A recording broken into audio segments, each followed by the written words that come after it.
और अपने को जो जानकारी देना चाहते हैं आज के विषय पे उसको दे। धन्यवाद। मैं आप सब लोगों को बहुत बहुत धन्यवाद देना चाहता हूँ जो आप इतनी सर्दी में सुबह सुबह मुझे सुनने के लिए आए हैं। और मुझे बहुत अच्छा लग रहा है ये अभी जैन साहब ने जो बात कही कि यही ऐसा प्लेटफॉर्म है जहाँ पे जिन विचारों का आदान प्रदान होता है वो किसी भी प्लेटफॉर्म पे नहीं होता। तो ये आपने बिल्कुल सही कहा जैन साहब। मेरा नाम पंकज अग्रवाल है। बाय प्रोफेशन मैं चार्टर्ड अकाउंटेंट हूँ। I am in practice. मैंने कंपनी सेक्रेटरी और एमबीए फाइनेंस भी किया हुआ है और I am 41 years right now. कुछ और बिजनेसेस भी आई एम डूइंग लाइक हमारी एक स्पाइसेस फैक्ट्री भी है, पूजा स्पाइसेस के नाम से हमारी ब्रांड है। ये मेरा बिजनेस वाला परिचय है। एज ए पर्सन मैं एक स्पिरिचुअल पर्सन हूँ और मुझे ऐसा विश्वास है कि जो स्ट्रेस नाम की चीज़ है वो हम अपने जीवन से बिल्कुल ख़त्म कर सकते हैं। उस विश्वास को लेके ही मैं आपके पास आया हूँ। और जैसा कि आपका शुभ नाम यशु ने कहा था कि भाई ये जो टॉपिक है मुझे अच्छा लगा इसीलिए मैं आया हूँ। Thank you so much for this. ये अचानक मेरे दिमाग में आया। मैं 38 ईयर्स की एज में रिटायर हो गया था। रिटायरमेंट का मतलब ये होता है जो हम फाइनेंशियली बात करते हैं कि जब आपको लगता है कि भाई अब पैसे के लिए काम नहीं करने। So in the age of 38 years I got retired. तो मैं तब से सिर्फ हैप्पीनेस के लिए काम कर रहा हूँ और थैंक यू सो मच। मुझे ऐसा लगता है कि हम जिस चीज़ के लिए भागते हैं जो हमारा लाइफ का ऑब्जेक्ट है, आपको क्या लगता है what is the object of our life? हमारा उद्देश्य है क्या? Exactly, very good. तो हम इस बात को अगर समझते हैं कि जब हमारा उद्देश्य हैप्पीनेस है तो हम वो सारे काम क्यों कर रहे हैं जो हमें हैप्पीनेस की तरफ लेके ही नहीं जाने वाले। अगर किसी को मथुरा जाना हो तो वो हरिद्वार का रास्ता तो नहीं पकड़ेगा। तो हम ऐसा क्यों करते हैं अपने जीवन में और कौन सा ऐसा रास्ता है जिससे हम मथुरा ही पहुँचें? मैं उन सब बातों पे अपने कुछ अनुभव आपसे शेयर करने के लिए यहाँ पे आया हूँ।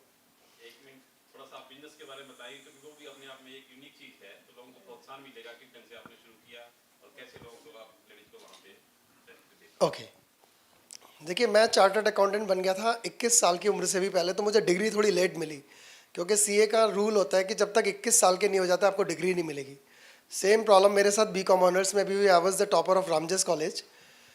तो जब मेरी डिग्री हुई तो मैं 19 साल का नहीं हुआ तो उन्होंने मुझे डिग्री नहीं दी। उन्होंने कहा जब आप 19 साल के हो जाओगे, मेरा बीकॉम ऑनर्स 3rd ईयर हो गया था, I was the topper of college, लेकिन मुझे डिग्री नहीं मिली। तो ये उम्र मेरे कहीं ना कहीं बाधा आई।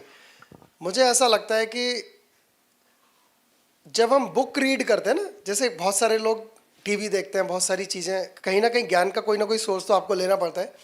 जब मैं 5th क्लास में था तो मेरे पापा की एक लाइब्रेरी थी जहाँ पे लगभग 1000 किताबें थीं। तो मुझे पता नहीं था, मैंने एक किताब पढ़ी, मुझे उसमें इंटरेस्ट आया तो मैंने वो 1000 किताबें पढ़ डाली 1 साल के अंदर अंदर। और जब मैं 6ठी क्लास में आया तो मेरा कोई भी ऐसा दोस्त नहीं था जो 6ठी क्लास का हो, क्योंकि मुझे वो लगते थे सारे बच्चे। तो जो 11th 12th वाले होते थे या बुजुर्ग लोग होते थे, मुझे उनके साथ ही बैठना अच्छा लगता था। तो ये एक बहुत बड़ा ट्रांसफॉर्मेशन आया जो शायद बुक रीडिंग की वजह से मुझे आया। यानी कि उसने मुझे जो मैच्योरिटी, परिपक्वता दी वो उसका सोर्स था। जहाँ तक बात बिजनेस की बात है तो सन 2000 में आई गॉट मैरिड। मेरी वाइफ को खाना बनाना नहीं आता था तो उन्होंने खाना बनाना सीखा। नीता मेहता और भी जो कुकिंग क्लासेस जहाँ जहाँ से ले सकती थी वहाँ से उन्होंने कुकिंग क्लासेस ली। और फिर उस पैसे को जो उन्होंने खर्च किया था उस पैसे को रिकवर करने के लिए उन्होंने कुकिंग सिखाना शुरू किया। और वो कुकिंग क्लासेस इतनी ज़्यादा फेमस हुई कि 2004 में जब हम द्वारका में थे तो एक ओल्ड लेडी ने कहा कि यार तू इतनी अच्छी डिशेस बनाना सिखाती है, ये डालो वो डालो, कुछ ऐसा करो ना कि हम कुछ 1 चम्मच डालें और खाना बन जाए हमारा, नहीं तो हम ऐसे कैसे याद रखेंगे। तो मेरी वाइफ ने 1 साल ऑलमोस्ट एक्सपेरिमेंट किया and she developed lot many formulas कि जिससे कि 1 चम्मच अगर आप 4 लोगों के खाने में मसाला डालें तो आपको कुछ भी नहीं डालना और आपका खाना बन जाएगा। Shahi paneer, dal makhani, like all kind of dishes. तो आज की डेट में almost 50 kind of spices she is dealing into. We are there in the Big Bazaar, Amazon, bigbasket.com। हम अभी जनरल ट्रेड में नहीं आए क्योंकि बिजनेस का उद्देश्य सिर्फ हैप्पीनेस था। और हमने ये पाया कि हर मसाले में कुछ ना कुछ एडल्ट्रेशन की प्रॉब्लम है।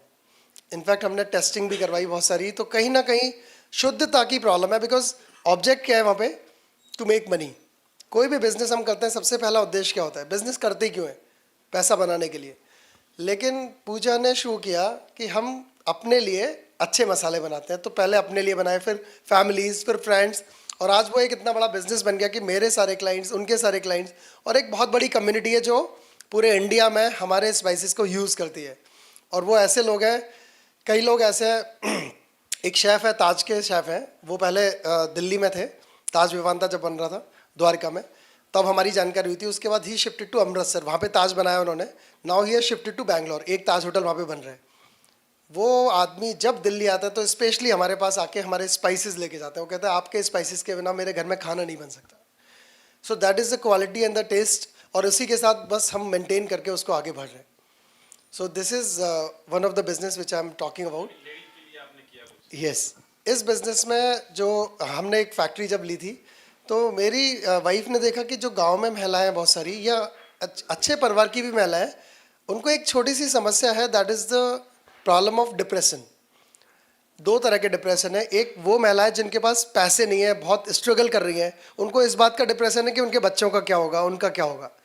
और एक दूसरी महिलाएं जो संभ्रांत परिवार से हैं, उनको इस बात का डिप्रेशन है कि वो क्या करें, घर में नौकर चाकर सारे काम करते हैं, बच्चे जब बड़े हो जाते हैं तो उनको कोई मतलब नहीं होता। एक बच्चा जब 10th पास कर लेता है तो उसको अपनी मदर से कोई खास मतलब होता नहीं है, वो सारा अपने दोस्तों के साथ समय बिताते हैं, पति अपने बिजनेस में इन्वॉल्व होते हैं, तो आज उनके पास शेयर करने के लिए भी कोई भी नहीं है, तो they are going under a kind of depression. तो हमें ऐसा लगा कि क्यों ना इन लोगों को कुछ इस तरह से प्रोडक्टिव काम में एंगेज किया जाए। तो व्हाट वी डिड इज कि पूजा स्पाइसेस के थ्रू हमने अपने जो लेडीज़, जितनी भी लेडीज़ थी, हमने उनको बिजनेस पार्टनर बनाना शुरू किया।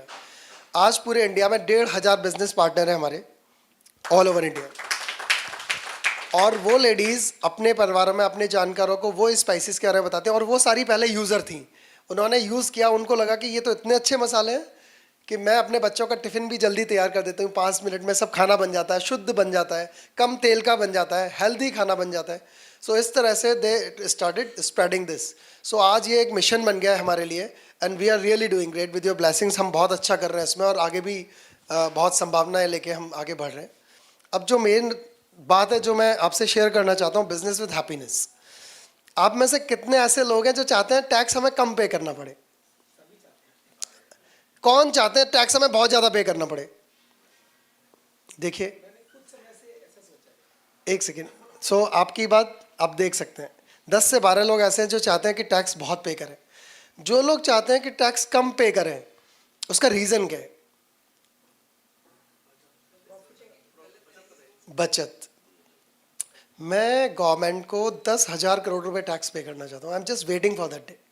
मैं उस दिन का इंतज़ार कर रहा हूँ बेसब्री से कि मैं भारत सरकार को 10,000 करोड़ रुपए का एडवांस टैक्स पे करूँ, क्योंकि ये तभी संभव होगा जब मेरी इनकम 30,000 करोड़ होगी। तो मैं टैक्स पे करने के, कम पे करने के लिए मेरे सबकॉन्शियस माइंड को, जो मेरा अवचेतन मस्तिष्क है, उसको क्या आदेश दे रहा हूँ? कैसे भी टैक्स कम पे करना है, कैसे भी टैक्स पे कम करना है। और मैं एक्शन फिर क्या लूँगा? मुझे टैक्स कम पे करना है। फिर मैं अपने चार्टर्ड अकाउंटेंट से कहूँगा कि मेरी इनकम इससे ज़्यादा मत दिखाना। तो मेरे मन में क्या चल रहा है? मैं कह रहा हूँ कि मुझे अपनी इनकम कम दिखानी है, मुझे अपनी इनकम कम दिखानी है। इस पूरे सबकॉन्शियसनेस से मैं अपनी ज़िंदगी को जी रहा हूँ। कौन से ऐसे लोग हैं जो ये चाहते हैं कि उनके क्रेडिटर्स का बिल जैसे ही आए तुरंत अगले दिन पेमेंट उसके अकाउंट में जानी चाहिए? ईमानदारी से बताइए। Very good. यानी कि आधे लोग चाहते हैं कि जैसे ही कोई बिल आए, कोई भी उन्होंने खरीद किया या रॉ मटेरियल खरीद किया, उसकी पेमेंट अगले दिन ही वो कर दें। करेक्ट? इसका मतलब है आधे लोग चाहते हैं कि वो पेमेंट तुरंत ना करें। यानी कि हमारे मन में कहीं भी आती है कि पेमेंट थोड़ी डिले करनी है, नहीं अभी नहीं, अभी 2-3 महीने, मेरी वर्किंग कैपिटल, मेरी ब्याज का नुकसान हो रहा है, मैंने ओडी से, राइट। जब हम इस तरह की थॉट प्रोसेस को रखते हैं तो हम क्या कर रहे हैं? अल्टीमेटली पैसे मुझे देर से देने हैं, तो कहीं ना कहीं जो मेरे डेटर्स हैं वो वाइब्रेशंस वहाँ पे भी जा रही हैं। तो जो आपकी रिकवरीज होती हैं, they also take their own time. कितने ऐसे लोग हैं जो समझते हैं कि अपने एम्प्लॉयज़ की जो सैलरी है वो काफ़ी कम है, हमें बढ़ानी चाहिए। अगेन 50%। यानी कि अगर आपको लगता है बढ़ानी चाहिए तो आपको बढ़ा देनी चाहिए। राइट? तो एक तो ये बात है। दूसरी बात है कि जब हमें लगता है कि यार इसकी सैलरी ज़्यादा है, ये काम उतना नहीं कर रहा है, तो हमारे मन में क्या आती है? एक नेगेटिव थॉट आती है। ये एक बहुत इंपॉर्टेंट है, आपको मैं बताता हूँ। जब हम हैप्पीनेस की बात करते हैं, हैप्पीनेस का संबंध किसी भी नेगेटिव थॉट के साथ नहीं है, राइट? आप में से सबको पता है मॉर्निंग वॉक करनी चाहिए, आपको सबको पता है कि आज चेतना की क्लास थी, सबको आना चाहिए जितने लोग आए हैं। लेकिन आप वही पाए हैं जिन्होंने विल पावर से सोचा था कि मुझे यहाँ पे पहुँचना है। जिसकी विल पावर इतनी स्ट्रांग नहीं थी, वो अभी भी किसी ना किसी छोटे या बड़े कारण को उन्होंने एक्सक्यूज बना के या नहीं आने का फैसला लिया और वो आज नहीं आए। तो जब मैं विल पावर की बात करता हूँ, इसका सीधा सीधा संबंध हमारे मस्तिष्क से है। आपने बचपन से लेकर आज तक कितनी बार देखा होगा कि हमारे स्कूल में हमारे पेरेंट्स, हमारे टीचर्स सब क्या कहते हैं? कंसंट्रेशन बनाइए, अपना एकाग्रता बनाइए। आपने सुना है ये सब कहते हुए? लेकिन आप में से किसी को भी उन्होंने समझाया कि एकाग्रता बनानी कैसे है? वर्तमान में जियो बस। एकाग्रता तभी बन सकती है जो वर्तमान में जिएगा। ओके, तो क्या इस प्रोसेस से एक बच्चे को समझ में आ जाएगा कि वर्तमान में जियो और मैं वो एकाग्रता ग्रहण कर सकता है? यानी कि जिस चीज़ को मैं एक्सपेक्ट कर रहा हूँ अपने बच्चे से, अगर मैं उसका प्रोसेस उसको नहीं बताऊंगा तो मैं उससे उम्मीद कैसे रख सकता हूँ? हमारे साथ ऐसा ही हुआ है। हमारे पेरेंट्स, हमारे टीचर्स, किसी ने भी हमें प्रोसेस नहीं बताया कि हमें एकाग्रता कैसे लानी है। जब हम एकाग्रता लाते हैं, हमारी विल पावर बढ़ती है। जब हमारी विल पावर बढ़ती है तो ये बहुत आसान हो जाता है। इसका मैं एक साइंटिफिक छोटा सा प्रोसेस बताता हूँ, शायद मैं आपको अपनी बात पूरी तरह उससे कह सकता हूँ।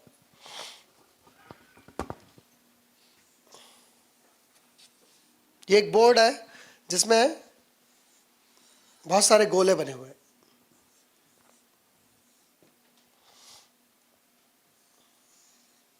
ये एक बॉल है। ये बॉल इन गोलों में हमेशा किसी ना किसी एक गोले में रहती है। ये गोले क्या है, ये बॉल क्या है, मैं भी आपको शेयर करता हूँ। उससे पहले एक छोटा सा अनुभव करवाना चाहता हूँ 30 सेकंड के अंदर अंदर। आप में से कितने लोग अनमैरिड हैं? Very good. तो जो लोग अनमैरिड हैं उनकी गर्लफ्रेंड्स हैं? Okay, no problem, very good. तो आप चाहते हैं गर्लफ्रेंड हो या नहीं चाहते हैं गर्लफ्रेंड हो? नहीं चाहते, इसलिए नहीं है। Very good, very good. तो जितने लोग शादीशुदा हैं, मैं उनसे रिक्वेस्ट करूंगा, ओके थैंक यू, जरा उस दिन की कल्पना कीजिए जिस दिन आपकी शादी हुई थी, राइट? फिर आप हनीमून पे गए थे। हनीमून पे आप घूमने गए थे, आपको वो जगह बहुत अच्छी लगी, जो आपका स्पाउस था उनका साथ बहुत अच्छा लगा, आपने बहुत अच्छी अच्छी जगह, बहुत अच्छा अच्छा खाना खाया, आपने बहुत अच्छी अच्छी जगह घूमी और एक बहुत अच्छे अनुभव के साथ आप अपने घर पे वापस आए। याद है आपको? ओके। क्या आपको कोई एक्सीडेंट याद है जो अपना ही हुआ हो या अपने किसी बहुत प्रिय आदमी का हुआ हो? किसी को भी, किसी ने कोई देखा एक्सीडेंट? ओके, तो just think of that accident. किस पेन से आप और आपके वो जो जिनका एक्सीडेंट हुआ था वो गुजर रहे थे उस वक्त? आपको याद आ रहा है वो पेन थोड़ा सा? आपको याद आ रहा है कि कोई ऐसी बिजनेस डील जिससे आपको बहुत बड़ी उम्मीद थी कि ये हो जाए तो मेरा काम बहुत ज़बरदस्त हो जाएगा, लेकिन वो टूट गई या वो बिजनेस नहीं हुआ? ऐसा कुछ हुआ किसी किसी की लाइफ में?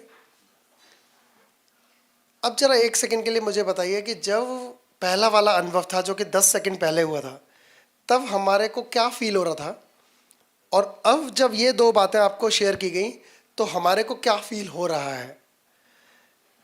30 सेकंड के अंदर हैप्पीनेस, पेन, अनसक्सेसफुलनेस, ये सारी की सारी चीजें मैंने अनुभव कर ली। 30 सेकंड में कैसे वो अनुभव हुई मैं आपको बताता हूँ। ये हमारा जो कॉन्शियसनेस है, जो चेतना है हमारी, जो आपका प्लेटफॉर्म है चेतना, ये हमारी जो चेतना है, जब मैंने आपको अपने स्पाउस के साथ हनीमून की बात करी तो ये मेरे मस्तिष्क, जो ये मेरा माइंड है, उसके उस खाने में पहुंच गया जिसका नाम था हैप्पीनेस। और जैसे ही मैंने बात करी उस एक्सीडेंट की, उस अनसक्सेसफुल डील की, तो मेरा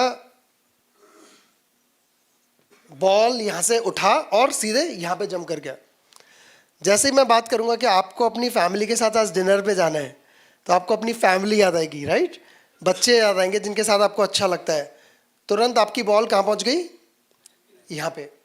यानी कि अगर मेरे कहने से आपकी बॉल कभी यहाँ से यहाँ, यहाँ से यहाँ घूम सकती है, तो क्या आप इतने पावरफुल नहीं है कि आप अपनी बॉल को सिर्फ यहाँ पे रखें? Why can't you do that? यानी कि सिर्फ मेरे कहने से आप अपनी बॉल्स को इधर उधर कर रहे हैं, इसका मतलब है आप भी अपनी बॉल पे पूरा नियंत्रण रख सकते हैं, और जिस खाने में आपको बॉल रखनी है आप उसी खाने में अपनी बॉल को रख सकते हैं। एक खाना हमारा स्पोर्ट्स का हो गया, sports, then fitness, health, sex, business. किस वक्त कौन सा खाना अपनी बॉल को मैंने रखा हुआ है, that will decide the whole thing. That will decide the whole thing. और इस प्रक्रिया को कि मैं अपनी बॉल को यहाँ पे रखूँ और अपने कंट्रोल करके रखूँ, इस प्रोसेस को पॉसिबल है जब हम क्या करेंगे? कंसंट्रेशन, एकाग्रता। अब एकाग्रता कैसे आएगी? तो एकाग्रता आती है विल पावर से। विल पावर मतलब इच्छा शक्ति। अब इच्छा शक्ति को कैसे बढ़ाया जा सकता है? तो जिस व्यक्ति ने ये सारी बातें एक्सप्लेन करी, उन्होंने बताया कि इच्छा शक्ति को कैसे बढ़ाया जा सकता है। उन्होंने बताया कि इच्छा शक्ति को बढ़ाने के कुछ फॉर्मूला हैं। पहला फॉर्मूला उन्होंने बताया कि जब भी आपके परिवार में या आप जिस व्यक्ति से सबसे ज़्यादा पूरे दिन में बात करते हैं, वो आपका बिजनेस पार्टनर भी हो सकता है, वो आपका लाइफ पार्टनर भी हो सकता है। उस व्यक्ति से जब आप बात करें तो आप 100% लिसनिंग उस व्यक्ति को दें। यानी कि तब आपके हाथ में मोबाइल भी नहीं होना चाहिए। तब ये नहीं है कि मैं आपसे बात कर रहा हूँ लेकिन मेरा ध्यान इधर जा रहा है, मेरा ध्यान उधर भी जा रहा है, वो चाय कब लेके आएगा, मेरा ध्यान उधर भी जा रहा है कि ये कैसे कपड़े पहन के आए। और अगर आपने 21 दिन ये प्रक्रिया की तो इससे 2 फायदे होंगे। आपका कंसंट्रेशन बढ़ेगा और साथ में उस व्यक्ति के साथ आपके संबंध भी बहुत अच्छे होंगे। आज मैं आपको बता देता हूँ कि सामने वाले को हमेशा पता होता है कि आप उसका कितना % ध्यान दे रहे हो उसकी बात पे। अगर आपको लगता है ना अब मैं चुपके से इधर देख लूँगा उधर देख लूँगा, उसको सब पता है कि आपने किस वक्त किधर देखा। उसको पता लग जाएगा कि आपने उसकी बात को ढंग से सुना है कि नहीं सुना है। Right, this is one thing. उन्होंने जो प्रक्रिया बताई थी। सेकेंड प्रक्रिया उन्होंने बताई थी कि जब आप कोई काम अगर कर रहे हैं तो उसको कंप्लीट करिए, जिस हद तक भी कर सकते हैं। फॉर एग्जाम्पल, जब आपके सामने खाना परोसा जाए तो कई लोग ऐसे होते हैं कि भाई उस खाने को खाया, प्लेट को छोड़ दिया and then leave. Right, this is one way to handle it. Second is कि उस थाली को उठा के हम डिश वॉशर में डालें।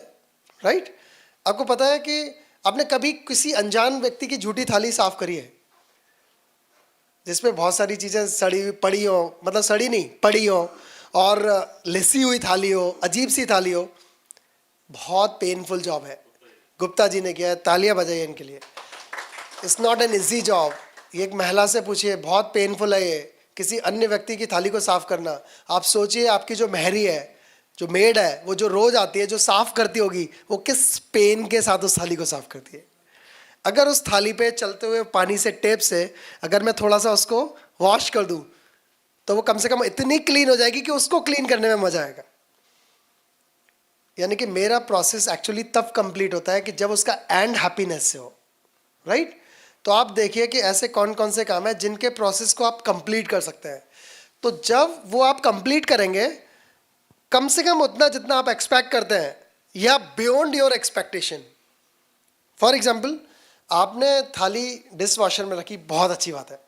राइट, लेकिन अगर आपने उसको चलते हुए पानी से थोड़ा सा वॉश कर दिया तो आपने अपनी एक्सपेक्टेशन से भी बियॉन्ड काम किया, जो कि नॉर्मली कोई नहीं करता। तब आपका कंसंट्रेशन बढ़ने वाला है। अगर आपने 21 दिन तक ये प्रक्रिया अपनाई, यानी कि you complete what you start. हमारी प्रॉब्लम क्या है, हम आधी चीज़ों को शुरू करते हैं और ख़त्म नहीं करते उनको। We never finish them.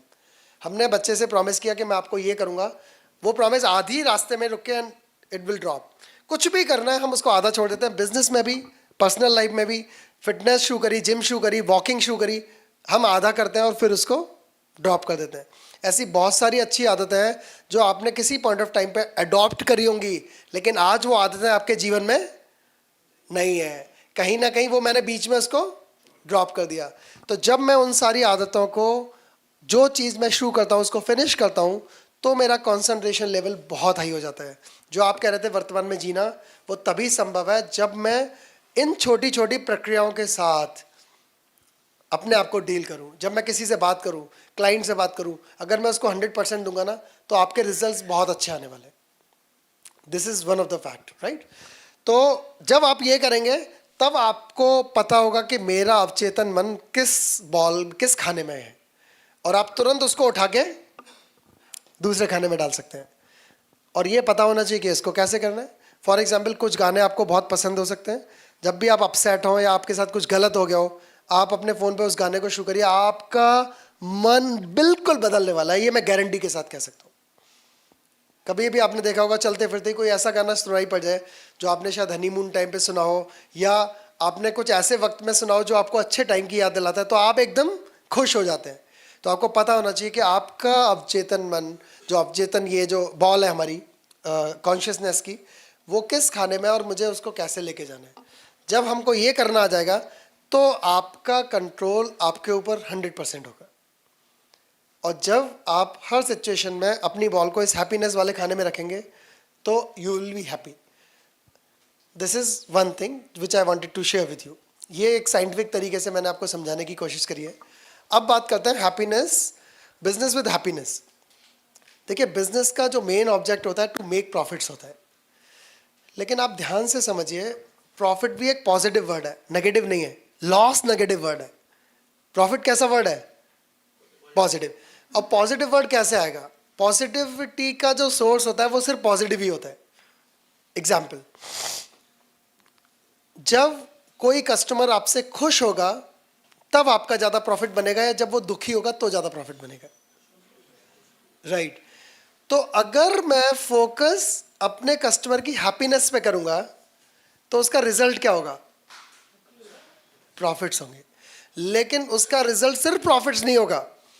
जब आप अपने कस्टमर को हैप्पी रखते हैं तो उसका रिजल्ट, उसकी हैप्पीनेस की वजह से आपके रिलेशंस भी बहुत अच्छे होने वाले हैं, आपको बहुत अच्छे रेफरेंसेस मिलने वाले हैं, आपकी बिजनेस ग्रोथ होने वाली है, आपकी ब्रांड इमेज बढ़ने वाली है।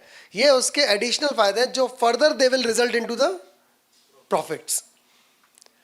जब आप अपने क्रेडिटर्स को जल्दी पेमेंट कर देते हैं, उनके बिल आते ही कहते हैं कि नहीं यार लो फटाफट, वो कहता है यार ये क्या हो गया भाई, और उसके घर में क्या हो रहा है, आपने एक छोटी सी हैप्पीनेस डाल दी।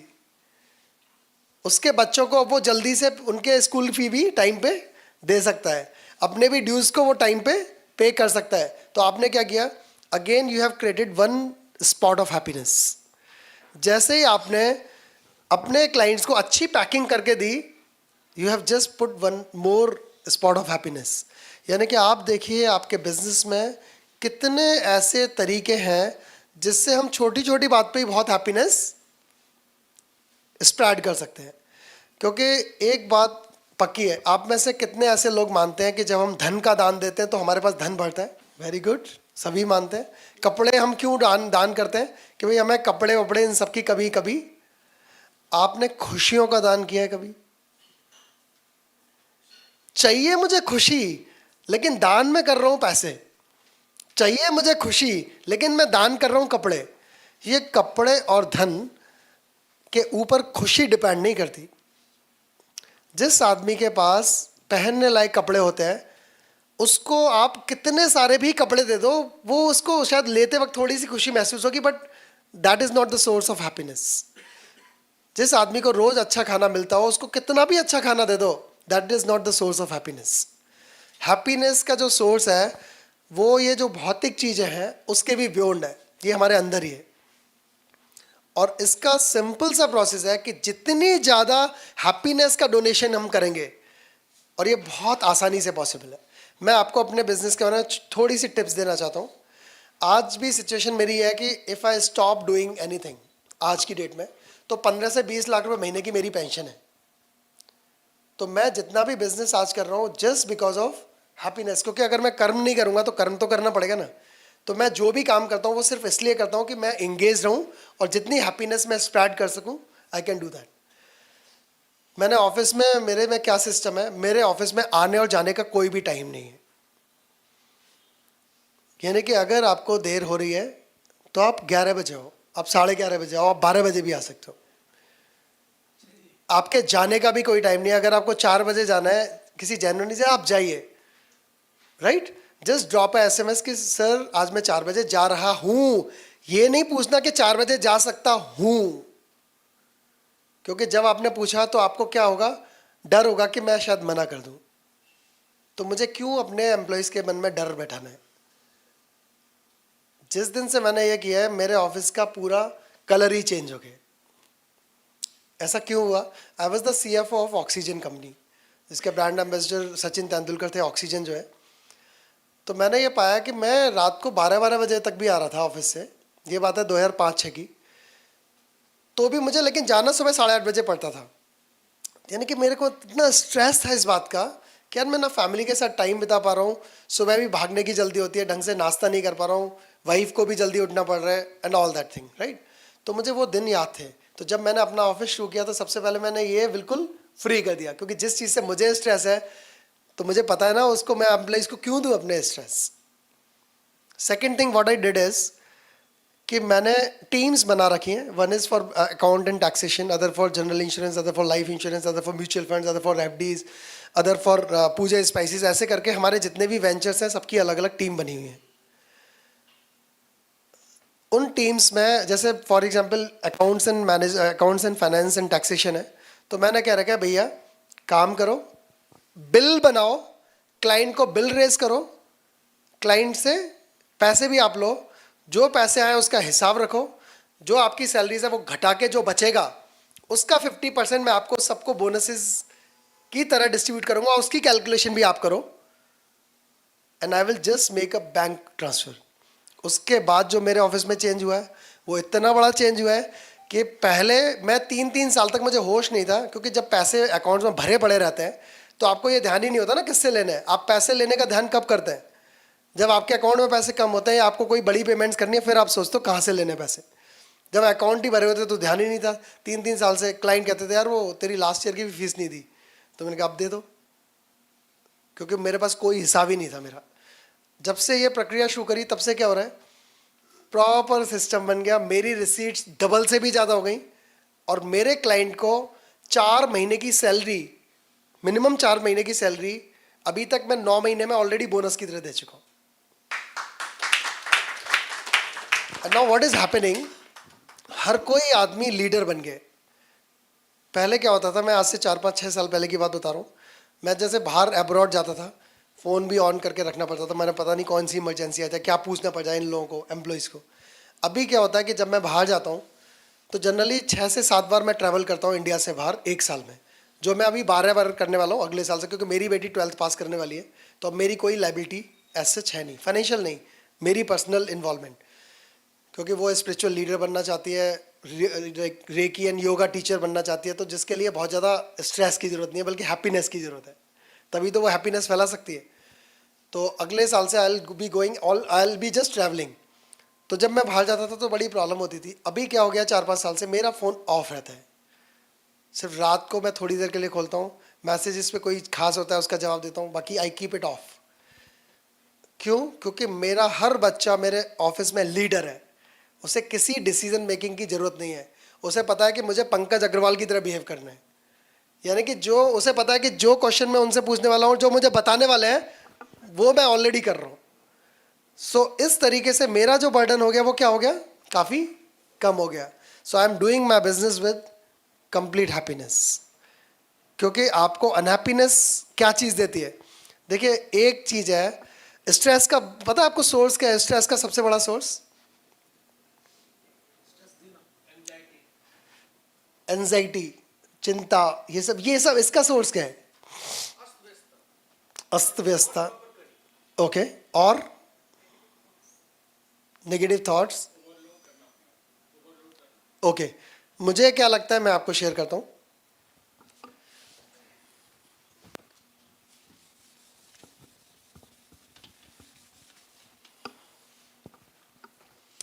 स्ट्रेस का सबसे बड़ा सोर्स मेरे हिसाब से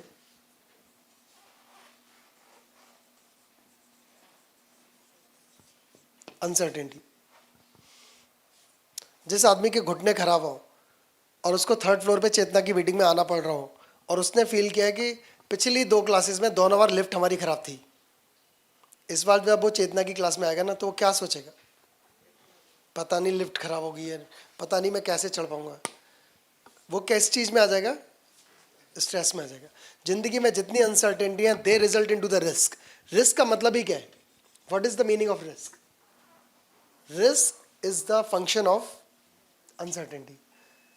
मेरे बिजनेस में सेल बढ़ेगी नहीं बढ़ेगी, पता नहीं वो पेमेंट देगा नहीं देगा, पता नहीं मेरा माल खराब ना बन जाए, कहीं वेस्टेज ज़्यादा ना हो जाए, राइट? कहीं वो एम्प्लॉय जो जिस पे मैं पूरा डिपेंड हूँ वो छोड़ के ना चला जाए। मैं अपने घर से निकला हूँ, पता नहीं इतना ट्रैफिक ना मिल जाए कि मैं मीटिंग पे टाइम पे ना पहुँच पाऊँ। मेरे बच्चे का स्कूल था, राइट? कभी कभी बस नहीं आती, पता नहीं आज भी आएगी कि नहीं, आज तो मेरी फ्लाइट है, मैं कैसे छोड़ने जाऊँगा। ये सारी चीज़ें जब आप अनसर्टेनिटी में जीते हैं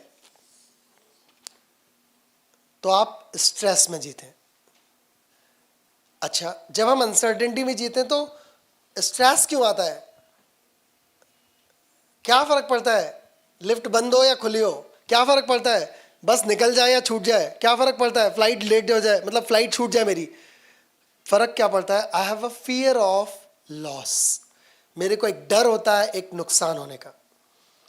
जब मेरे को फियर ऑफ लॉस होता है, मुझे एक डर होता है किसी चीज को खोने का, तो मेरे को स्ट्रेस होता है। जिस दिन हमारे पास से फियर ऑफ लॉस खत्म हो जाएगा, आपके पास से वरीज खत्म हो जाएंगी, एंजाइटी खत्म हो जाएंगी, आपके पास से रिस्क खत्म हो जाएगा, आपके पास से स्ट्रेस खत्म हो जाएगा। तो आप कहें यार ये क्या मजाक है, मतलब यार फ्लाइट छूट गई तो नुकसान तो हो गई ना, अगर मेरी बेटी लेट हो गई तो डांट तो पड़ेगी ना, अगर लिफ्ट बंद हो गई तो मेरे घुटने में दर्द तो हो गई ना। Yes, definitely. लेकिन इसके डील करने के 2 तरीके हैं आपके पास। जब आपकी फ्लाइट लेट हो जाती है और छूट जाती है और आपको पता है कि वो बिजनेस मीटिंग बहुत क्रिटिकल है जो आपको बॉम्बे जाके करनी है, तो आप क्या करते हैं, क्या करेंगे आप बताइए? नेक्स्ट फ्लाइट लेंगे जो महंगी होगी, जो 3,000 रुपये की आपने 2 महीने पहले टिकट बुक करी है, वो उस वक्त 20,000 रुपये की मिलेगी। आप कहोगे क्या हो गया, इतना नुकसान हो गया, right? This is one way to deal with this. And second is very good, कोई बात नहीं, फ्लाइट तो मिल गई ना, मैं मीटिंग तो कर पाऊंगा ना, ये 20,000 रुपये तो मैं मीटिंग से भी निकाल लूंगा, क्या फर्क पड़ता है? It's like a business expense. 30% तो इनकम टैक्स में छूट भी मिल जाएगी मेरे को, ये 20,000 की टिकट 14,000 की तो ही पड़ी। Are you getting it? So जब हम दूसरे वाले मेथड को अपनाते हैं तो इसको कहते हैं एक्सेप्टेंस। हमारी लाइफ में सब कुछ वैसे नहीं होता जैसे हम चाहते हैं, और जब हम वैसा नहीं होता जैसा हम चाहते हैं और हमें इस बात का डर होता है कि वो ऐसा नहीं होगा जैसा हम चाहते हैं, तो हम क्या जीते हैं? अनसर्टेनिटी में। That is giving you the stress. मेरा बेटा मेरी रिस्पेक्ट नहीं करता, इस ख्याल से आप घर पे जाना कम कर देते हैं, आप उससे इंटरेक्शन कम कर देते हैं, आप उससे डिस्टेंस मेंटेन कर देते हैं। लेकिन आप ये मिस कर देते हैं कि भैया आप तो फादर है ना, आप वो काम तो करिए जो कि फादर करता है। वो काम नहीं कर पा रहा जो एक बेटा करता है। यानी कि जो मेरा रोल है वो हर सिचुएशन में am I really playing that? अगर मैं फादर हूँ तो मेरा रोल सिर्फ कौन सा है? फादर वाला है। अगर मैं हस्बैंड हूँ तो हस्बैंड वाला रोल है। अगर मैं एम्प्लॉयर हूँ तो मेरा रोल क्या है? एम्प्लॉयर जैसा है। जब हम अपने रोल का बेस्ट देने की कोशिश करते हैं तो सामने वाला क्या कर रहा है, आप जो भी वो कर रहा है उसको आपको एक्सेप्ट करना पड़ेगा, नहीं तो again you will come under the stress. मैं तो इतना अच्छा कर रहा हूँ, वो देखो वो तो समझता ही नहीं है मैं क्या कर रहा हूँ। देखिए वो अपना रोल प्ले कर रहा है, उसको उसी हिसाब से नंबर मिलने वाले हैं। आपके अपने नंबर क्यों लूज कर रहे हैं? उसके रोल के हिसाब से चेंज करके।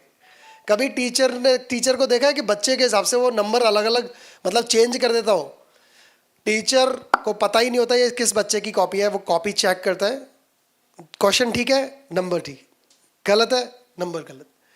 तो आप अपने नंबरों की अगर हम चिंता करें तो we will be having happiness. सारा फोकस हमारे से हटके और लोगों पे पहुंच जाता है, इसीलिए अनसर्टेनिटी, रिस्क, स्ट्रेस, ये सारे रीजंस हैं कि why we are always under stress. और हर वक्त हमारा काम तो लोगों से ही पढ़ने वाला है, परिवार भी लोगों में ही, लोग ही तो है परिवार में। बिजनेस में कौन है? लोग हैं। बाहर कौन है? लोग हैं। चेतना में कौन है? लोग हैं। हर वक्त आपका जो काम पड़ने वाला है वो किन्हीं ना किन्हीं लोगों से पड़ने वाला है। वो आपसे कुछ एक्सपेक्ट कर रहा है, आप उनसे कुछ और एक्सपेक्ट कर रहे हो, तो ये होने ही वाला है। तो क्यों ना मैं अपना बेस्ट रोल प्ले करते हुए जो हो रहा है उसको एज इट इज एक्सेप्ट कर लूँ। जैसे ही आप एक्सेप्ट कर लेते हो तो आपको फियर ऑफ लॉस बिल्कुल खत्म हो जाता है। जब आप घर से निकलते हो जो होगा बेस्ट होगा। हर सिचुएशन में अगर हम एक्सेप्ट करेंगे तो ये अनसर्टेनिटीज खत्म हो जाएगी और हम स्ट्रेस से बाहर आ सकते हैं। आप अपने बिजनेस को हैप्पीनेस किस किस एरिया में फैला सकते हैं? देखिए, बिजनेस में बहुत सारी पार्टीज होती हैं। One is employees, other is creditors, other is debtors, income tax department, right? Income tax department कब खुश होता है आपसे? जब आप टाइम पे अपने एडवांस टैक्सेस पे कर देते हो, राइट? टाइम पे अपनी आईटीआर फाइल कर देते हो। आप अपने देखिए कि जिस हमारे बिजनेस से कौन कौन सी पार्टीज हैं जो अटैच है। आप जानना चाहते हैं विच आर द पार्टीज जो हमारे बिजनेस से अटैच है?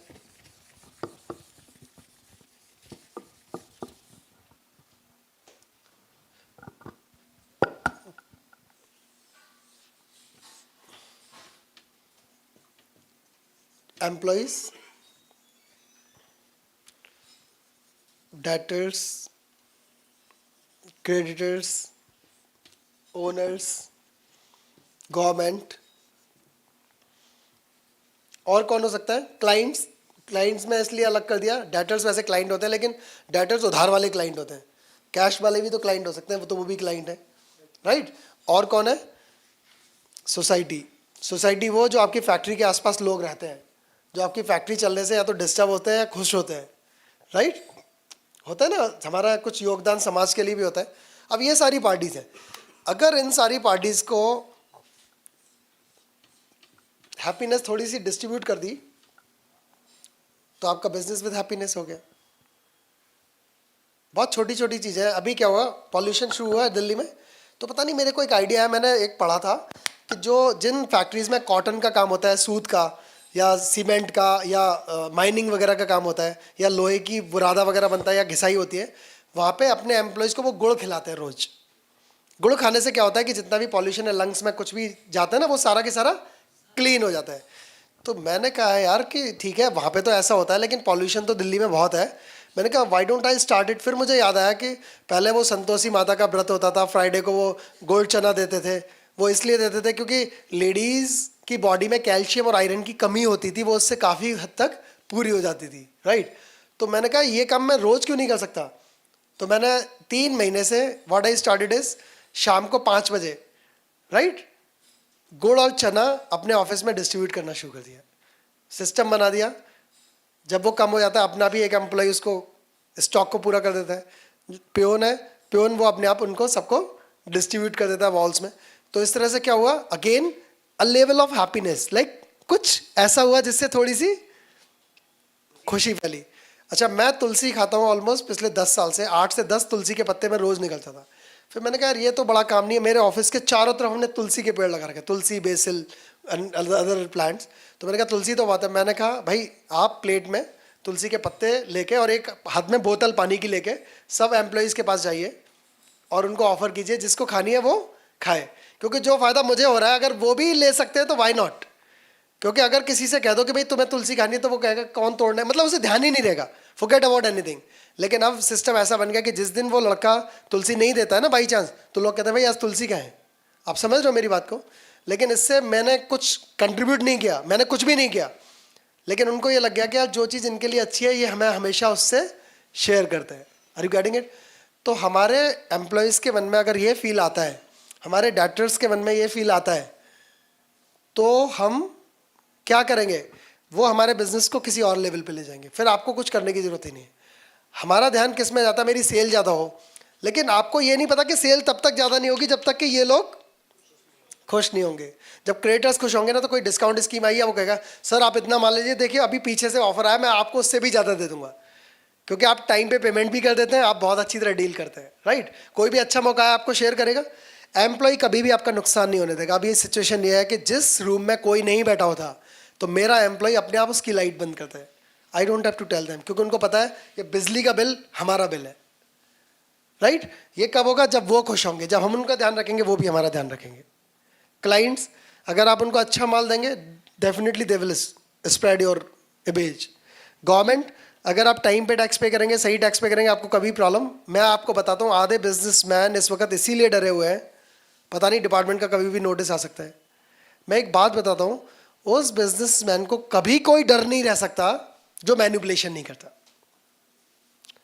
मेरा एक दोस्त है, वो लगभग 7-8 करोड़ रुपए साल के कैश जमा करता है अकाउंट में. हर साल नोटिस आता है उसके पास. तो 4 साल पहले वो मेरे पास आया. मैंने कहा एक बात बता, तू टैक्स दे सकता है? बोलता है हाँ, टैक्स देने में क्या प्रॉब्लम. मैंने कहा देख बात बता, तेरी की 7-8 करोड़ की कमाई है, तो तू ये क्यों सोचता है कि 10 ही लाख टैक्स देने तेरे को? अरे 7-8 करोड़ की कमाई है, 1-1.5 करोड़ टैक्स दे दे यार. टैक्स देगा तो तुझे कभी टेंशन नहीं होगी. वो कहता है बहुत अच्छी बात है. वो आदमी 6 महीने सिर्फ घूमता रहता है परिवार के साथ बाहर इंडिया से. उसने कहा कि ठीक है, तुम मेरे अकाउंट्स की जिम्मेदारी लो, तू जितना टैक्स कहेगा मैं दे दूंगा बस. उसके बाद से आज तक उसको कोई तकलीफ हुई नहीं है. और यहाँ पे बैठे हुए 7-8 लोग उसको जानते हैं. हेमंत पटेल का नाम सुना है ना आप लोगों ने? सूरत, जोगिंद्री जी, दिनेश, मैं हेमंत पटेल की बात कर रहा हूँ. आज वो इतना खुश है, टैक्स दे रहा है, नोटिस आते हैं, पूरा चिट्ठा लगे, ये लो साहब. वो इनकम टैक्स वाले भी कुछ बिना मतलब उनको समझ में आती है कि साला सब कुछ तो टैक्स पे कर रखे. तो ये अनसर्टेनिटी किसने डेवलप करी है? झूठे खर्चे दिखाना. क्यों दिखाना है हमें? क्योंकि मेरा ऑब्जेक्ट क्या है? टैक्स कम करना. मेरा ऑब्जेक्ट ये नहीं है कि मेरी सेल बढ़ जाए. मेरा ऑब्जेक्ट क्या है? टैक्स कम देना है मेरे को. जब आप टैक्स कम दे रहे हैं तो गवर्नमेंट कैसे हैप्पी होगी? जब गवर्नमेंट हैप्पी नहीं होगी तो आप कैसे हैप्पी होगे? सारा स्ट्रेस हमने ही क्रिएट किया है, कोई और आदमी हमें स्ट्रेस नहीं दे रहा है. And this is how we can do business with happiness. मुझे समय का बता दीजिएगा प्लीज. हाँ, राइट. इशू मैं कुछ बता पाया इसके बारे में, अपने टॉपिक को मैं. Thank you so much. जब मुझे अपनी लाइफ का अल्टीमेट ऑब्जेक्ट हैप्पीनेस पता है, तो मुझे पूरे दिन सिर्फ आप बच्चे से क्या एक्सपेक्ट करते हैं? जो बच्चा 12th में पढ़ रहा है, उसके प्री बोर्ड चल रहे हैं और बोर्ड के एग्जाम आने वाले हैं. आप पूरे दिन उससे क्या एक्सपेक्ट करोगे? कि 2-3 घंटे क्रिकेट खेलने जाए, 2-3 घंटे दोस्तों के साथ घूमे, फिर 1 घंटा 2 घंटा मोबाइल में यूट्यूब देखे, और उसके बाद 1-2 घंटे पढ़े. आप क्या एक्सपेक्ट करते हो उससे? एग्जैक्टली, पढ़ता ही रहे. 12th का बच्चा, हम उससे तो ये एक्सपेक्ट करते हैं कि भाई तू पढ़ता रहे. और हमारा जो पेपर है वो सिर्फ हैप्पीनेस का है. मतलब हमें क्या अचीव करना है? हैप्पीनेस. और उसमें आप मुझे बता दो पूरे दिन में कि कौन से 2 घंटे आप अपनी हैप्पीनेस के लिए देते हैं? 2 hours dedicated for your happiness, nothing.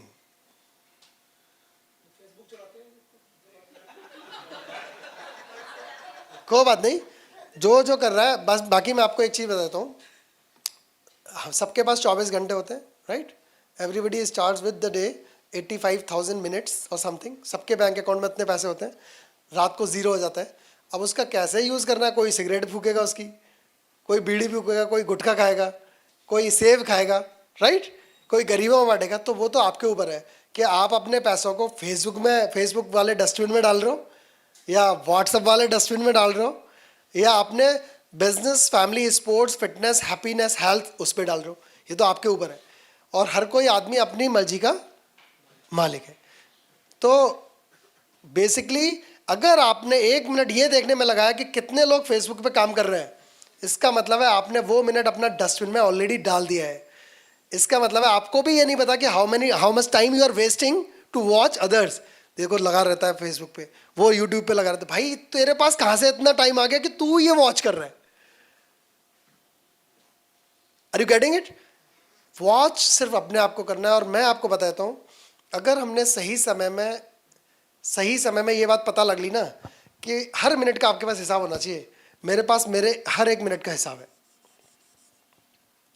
मैंने शायद 2.5 साल से I have not gone to Facebook. जिस दिन से मुझे ये बात समझ में आई है ना, मैंने देखी the habits of the richest people of the world. तो मैंने देखा कि वो तो टाइम ही वेस्ट नहीं करते. उनको पता ही नहीं होता ये सोशल मीडिया क्या होता है. Are you getting it? तो आपको ये देखना है कि आपका समय कहाँ जा रहा है. क्योंकि जब आपका समय बेकार नहीं होगा तो फिर क्या करेगा वो? काम ही करेगा, और काम करेगा तो क्या करेगा? हैप्पीनेस। अगर कोई भी समय आपने अच्छा बिताया तो वो आपको सिर्फ हैप्पीनेस देगा। जब मेरा उद्देश्य ही हैप्पीनेस है तो आप देखिए आपका कितना समय पूरे दिन में हैप्पीनेस के लिए जाता है। थिंकिंग टाइम जीरो है हमारे पास, हम अपने रूटीन्स में इतने फंसे हुए हैं। थोड़ा सा थिंकिंग टाइम देना पड़ेगा। थिंकिंग टाइम देंगे तो आप एनालाइज कर पाएंगे कि what are my activities of the day, how I am doing it. मैं जनरली ऑफिस 11:30 बजे जाता हूँ।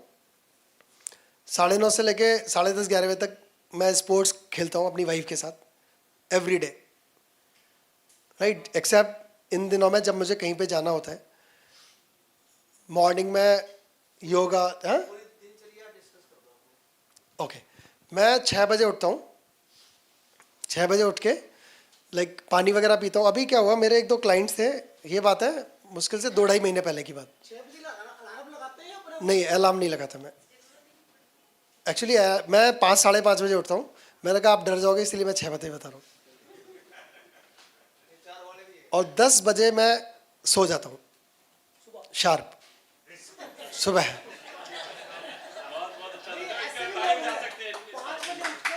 नहीं, देखो आपका क्वेश्चन बिल्कुल सही है, हाँ, लेकिन 10 बजे मैं रात को सोता हूँ। 5 बजे मैं उठता हूँ। मैं उठ के पहले मैं गर्म पानी पीता हूँ, ऑलमोस्ट 1 लीटर, जिसमें 2-2.5 चम्मच हल्दी डालता हूँ, थोड़ा सा नींबू और थोड़ा सा शहद डालता हूँ। क्योंकि मुझे पता चला कि हल्दी से 45 बीमारियाँ ख़त्म हो जाती हैं। लेकिन जिसको मैंने हल्दी बताई उसने 2 दिन पी के वो छोड़ दिया, क्योंकि फ़ायदा तो उसी को होगा ना जो लगातार पिएगा। मैं आपको बताता हूँ, एक क्लाइंट के घुटने में बहुत ज़्यादा दर्द था। मैंने उनको कहा कि आप 1-2 दिन ट्राई करिए, अगर आपको फ़ायदा हो तो कंटिन्यू करिएगा। You won't believe it, 67-year-old ladies के घुटनों में ज़्यादा प्रॉब्लम होती है जेंट्स से थोड़ा सा, राइट, क्योंकि कैल्शियम बहुत ज़्यादा बॉडी से निकलता है। 67 ईयर की ओल्ड में 2 से 3 दिन बाद इतना रिलीफ मिला उनको। She was my client. मेरे क्लाइंट से मेरी बिजनेस की कोई बात नहीं होती। जब वो मेरे सामने बैठते हैं तो सिर्फ उनकी फैमिली, उनकी हैप्पीनेस, उनकी हेल्थ को लेके ही बात होती है। बिजनेस की बात होती है जब उनके पास लास्ट के 2 मिनट बचते हैं। वो कहते हैं अब क्या करना भाई, ये तो बता। उसका एक सेंटेंस होता है, आप ये कर दीजिए बस। वो चेक दे देते हैं या जो भी करना है कर देते हैं और फिनिश। तो 1 घंटे की मीटिंग में मुश्किल से 2 मिनट बिजनेस डिस्कस होता है, और 58 minutes it is all about their health, happiness, उनकी टेंशन, उनका स्ट्रेस, क्या उनको प्रॉब्लम्स है। I just try to see them कि मैं उनके लिए क्या कर सकता हूँ। क्योंकि मेरा ऑब्जेक्ट क्या है? मेरा ऑब्जेक्ट तो ये है, पैसे तो पीछे भाग रहे हैं मेरे, तो पैसा तो मेरा ऑब्जेक्ट क्यों होगा? जो चीज़ मेरे पीछे भाग रही है मैं उसके पीछे क्यों भागूँ? आपने देखा किसी को ऐसा करते हुए कि जो आपके पीछे भाग रहा है आप उसके पीछे थोड़ा ना भागते हो? वो तो आपका ऑब्जेक्ट हो ही नहीं सकता ना। So this is what I do. तो मैं इन लोगों को इसलिए आपको बता रहा हूँ, ये बात शेयर कर रहा हूँ कि आप में से कुछ लोग बुजुर्ग हैं जिनको जरा भी घुटने की तकलीफ है। ये बहुत सही समय है, क्योंकि हल्दी आपको गर्म भी नहीं करेगी। हल्दी दूध के साथ बहुत गर्म करती है, लेकिन गुनगुने पानी के साथ वो इतना गर्मी नहीं करेगी। आप सुबह सुबह प्लीज़ लीजिए, आपके घुटनों में 2 से 3 दिन में रिलीफ आ जाएगा। अभी एक्सपेरिमेंट में ऑलमोस्ट 40 से 45 लोगों के बीच में कर चुका हूँ, और उनको इतना ज़्यादा फायदा है। प्रॉब्लम है उनको हल्दी कभी यूज नहीं करनी चाहिए। जिनको स्किन की प्रॉब्लम है, उनको स्किन की प्रॉब्लम है, उनको हल्दी बिल्कुल यूज नहीं करनी चाहिए, वो बहुत नुकसान करती है। देखिए ये जो आपकी बात है ना, ये ठीक हो सकती है, लेकिन ये हर स्किन की बीमारी के लिए नहीं, क्योंकि हल्दी स्किन के लिए बहुत अच्छी होती है। हल्दी हील्स, हल्दी एंटी बैक्टीरियल होती है। और मुझे कमाल की बात ये पता चली, पार्किंसन समझते हैं? पार्किंसन की बीमारी जिसमें लोग हिलते हैं, कांपते हैं। कमाल की बात यह है कि जो आदमी हल्दी का प्रॉपर सेवन करेगा उसको पार्किंसन कभी हो ही नहीं सकता। मतलब मुझे लगा कि ये मैंने क्या अपने लिए अमृत वाली चीज़ शुरू कर ली है। पिछले 2.5 महीने से मेरी बॉडी में और चेंजेस आए, which is better for me. I am feeling very good. मेरे को कोई प्रॉब्लम नहीं थी, मैं लेकिन कुछ कुछ वो करता रहता हूँ जिससे प्रॉब्लम हो ही ना। Touch wood, I don't take any medicine. मेरे को कोई, देखिए हमारी जो बॉडी है ना, ये 60 किलो का वजन है, उसमें 6 ग्राम हल्दी कुछ नहीं करेगी। आपको पता है सबसे खतरनाक चीज़ें क्या है? चावल, गेहूं, दूध। वो तो आप आधा लीटर पीते हैं रोज। गेहूं खाते हैं आप 250-300 ग्राम, 400 ग्राम। जो सच में खतरनाक है एक्चुअली, थोड़ी सी स्टडी करनी पड़ेगी आपको, आप पता लगा लेंगे। देयर इज अ बुक जो बर्ड की बेस्ट सेलर बुक है, उसका नाम है the milk is a deadly poison. दूध एक घातक जहर है, ये इज अ स्लो पॉइजन। किसी जानवर के बच्चे को 1-1.5 साल के बाद दूध पीते हुए देखा है आपने? किसी बैल को गाय का दूध पीते हुए देखा है? सिर्फ मनुष्य है जो 1-1.5-2 साल के बाद भी जिंदगी भर दूध पीता रहता है, वो भी दूसरे जानवरों का। पूरा रेकी में उसको एक्सप्लेन किया गया। It has a sticky energy. कई लोगों को एक्जिमा, कई लोगों को एलर्जीज जो होती है ना, वो एलर्जीज अगर खत्म करनी है, खासकर जिन लोगों को एलर्जीज हैं, आप अपना दूध, ये गेहूं, ये सब कम कर दीजिए, आपकी एलर्जीज गायब हो जाएंगी। तो गाय का दूध तो अमृत है, ऐसा कहा जाता है। बिल्कुल। देखिए जितनी बातें आज तक कही गई है ना, आपने देखा वो कही तो ही गई है, लेकिन हमें यही नहीं पता उसका सोर्स क्या है। मेरे पापा ने कहा कि भाई गाय का दूध बहुत अच्छा होता है, मैंने भी पीना शुरू कर दिया। उनके भी पापा ने कहा था, उनके भी पापा ने कहा था। फैक्ट यह है कि आज हम जिंदगी में बहुत सारी उन चीज़ों को यूज़ कर रहे हैं जो किसी ना किसी ने कही थी, लेकिन हमें यह नहीं पता कि वो कहीं क्यों थी और किसने कही थी। उसका मैं एक एग्जाम्पल देता हूँ आपको। एक लेडी थी दादी। तो उनके यहाँ क्या करते थे कि जब मछली बनती थी ना, तो मछली का आगे का 30%, पीछे का 30%, बीच का सिर्फ 40% हिस्सा पकाया जाता था। जबकि ऐसा होता नहीं है, इतनी वेस्टेज नहीं होती मछली में। मछली का ऑलमोस्ट 70-80%, मैं I am a pure vegetarian, लेकिन मैंने जितना जाना है 70 से 80% हिस्सा मछली का यूज़, मतलब वन कैन ईट। लेकिन वहाँ पे कितना हिस्सा यूज़ होता था? 40%। ठीक है साहब। जब वो दादी थी, उनकी बहू ने भी वही प्रोसेस, इतना काटा बाकी पका दिया। अब उनकी बहू की जब बेटी हुई ना, तो वो थोड़ा पढ़ लिख गई स्कूल में, तो उसने कहा मम्मी ये हम क्या करते हैं, why do we waste that much? बोलते नहीं बेटा, दादी ने कहा था, दादी भी ऐसे करती थी। तो वो लड़की दादी के पास गई, तो उसने बताया दादी ने कि हाँ बेटा हम ऐसे करते थे, क्योंकि जो मेरे पास बर्तन होता था ना, वो इसी तरह से होता था कि उसमें उससे ज़्यादा कुक ही नहीं हो सकती थी। तो मेरे साथ क्या हुआ कि इसीलिए मुझे उतनी ही मछली पकाते ये हुआ। हमारी सारी जिंदगी में वो बातें जो लोग कह गए, हम सिर्फ उनको फॉलो कर रहे हैं, लेकिन किसी ने भी ये झांकने की कोशिश नहीं करी कि वो क्यों कह गए। आपकी बात बिल्कुल सही है, गाय का दूध अमृत है, इसलिए क्योंकि बाकी दूधों से बहुत अच्छा है। बाकी दूधों से जैसे होता है ना जहर, एक होता है जहर जो 4 दिन में मारेगा, एक 3 दिन में मारेगा, एक 2 दिन में मारेगा, एक खाती तुरंत मार देगा। कौन सा जहर अच्छा हुआ? नो, तुरंत वाला जहर क्यों खाता है आदमी भाई? मरने के लिए। उसमें भी 4 दिन लगाओगे मरने में। Exactly, yes. तो आप जहर की कौन सी क्वालिटी चाहेंगे? जो तुरंत साइनाइड जीप पे रखा और फिनिश, शांति से। तो आप देखिए कि what exactly we are doing. किसी बात को एक बार जांच के तो देखिए यार, एक बार तो जांचिए। मैं आपको बताता हूँ मैं क्या करता हूँ। मैं ऑलमोस्ट 1 साल से दूध नहीं पी रहा, मेरी फैमिली में कोई भी नहीं पी रहा। मेरी दोनों डॉटर्स, आई हैव 2 डॉटर्स, एक 10th में एक 12th में, मैं और मेरी वाइफ। तब से हमारी हेल्थ और ज़्यादा बेटर होती जा रही है। कैल्शियम की कमी हो गई तो दूध पियोगे दबा के। जी सुनिए, अब जरा ध्यान से सुनो। मैं बादाम का दूध पीता हूँ। सिंपल है, 50-60 बादाम को भिगोता हूँ, मेरा कुक आता है वो उसको छील देता है, उसको हम ग्राइंडर में 2 गिलास पानी के साथ ग्राइंड कर देते हैं। आप उसको आधा गिलास 4 गिलासों में डालिए, वो 2 गिलास दूध से भी ज़्यादा एनर्जी देता है। उसमें 2 गिलास दूध से भी ज़्यादा कैल्शियम होता है, 2 गिलास दूध से भी ज़्यादा प्रोटीन होता है उसमें। और ग्राइंड 5-6 मिनट करिए जिससे कि बिल्कुल थिन हो जाए। मैं आपके सामने कच्चा दूध रखूँगा और वो दूध रखूँगा, आप पहचान नहीं पाओगे कि कौन सा बादाम का दूध है और कौन सा नॉर्मल दूध है।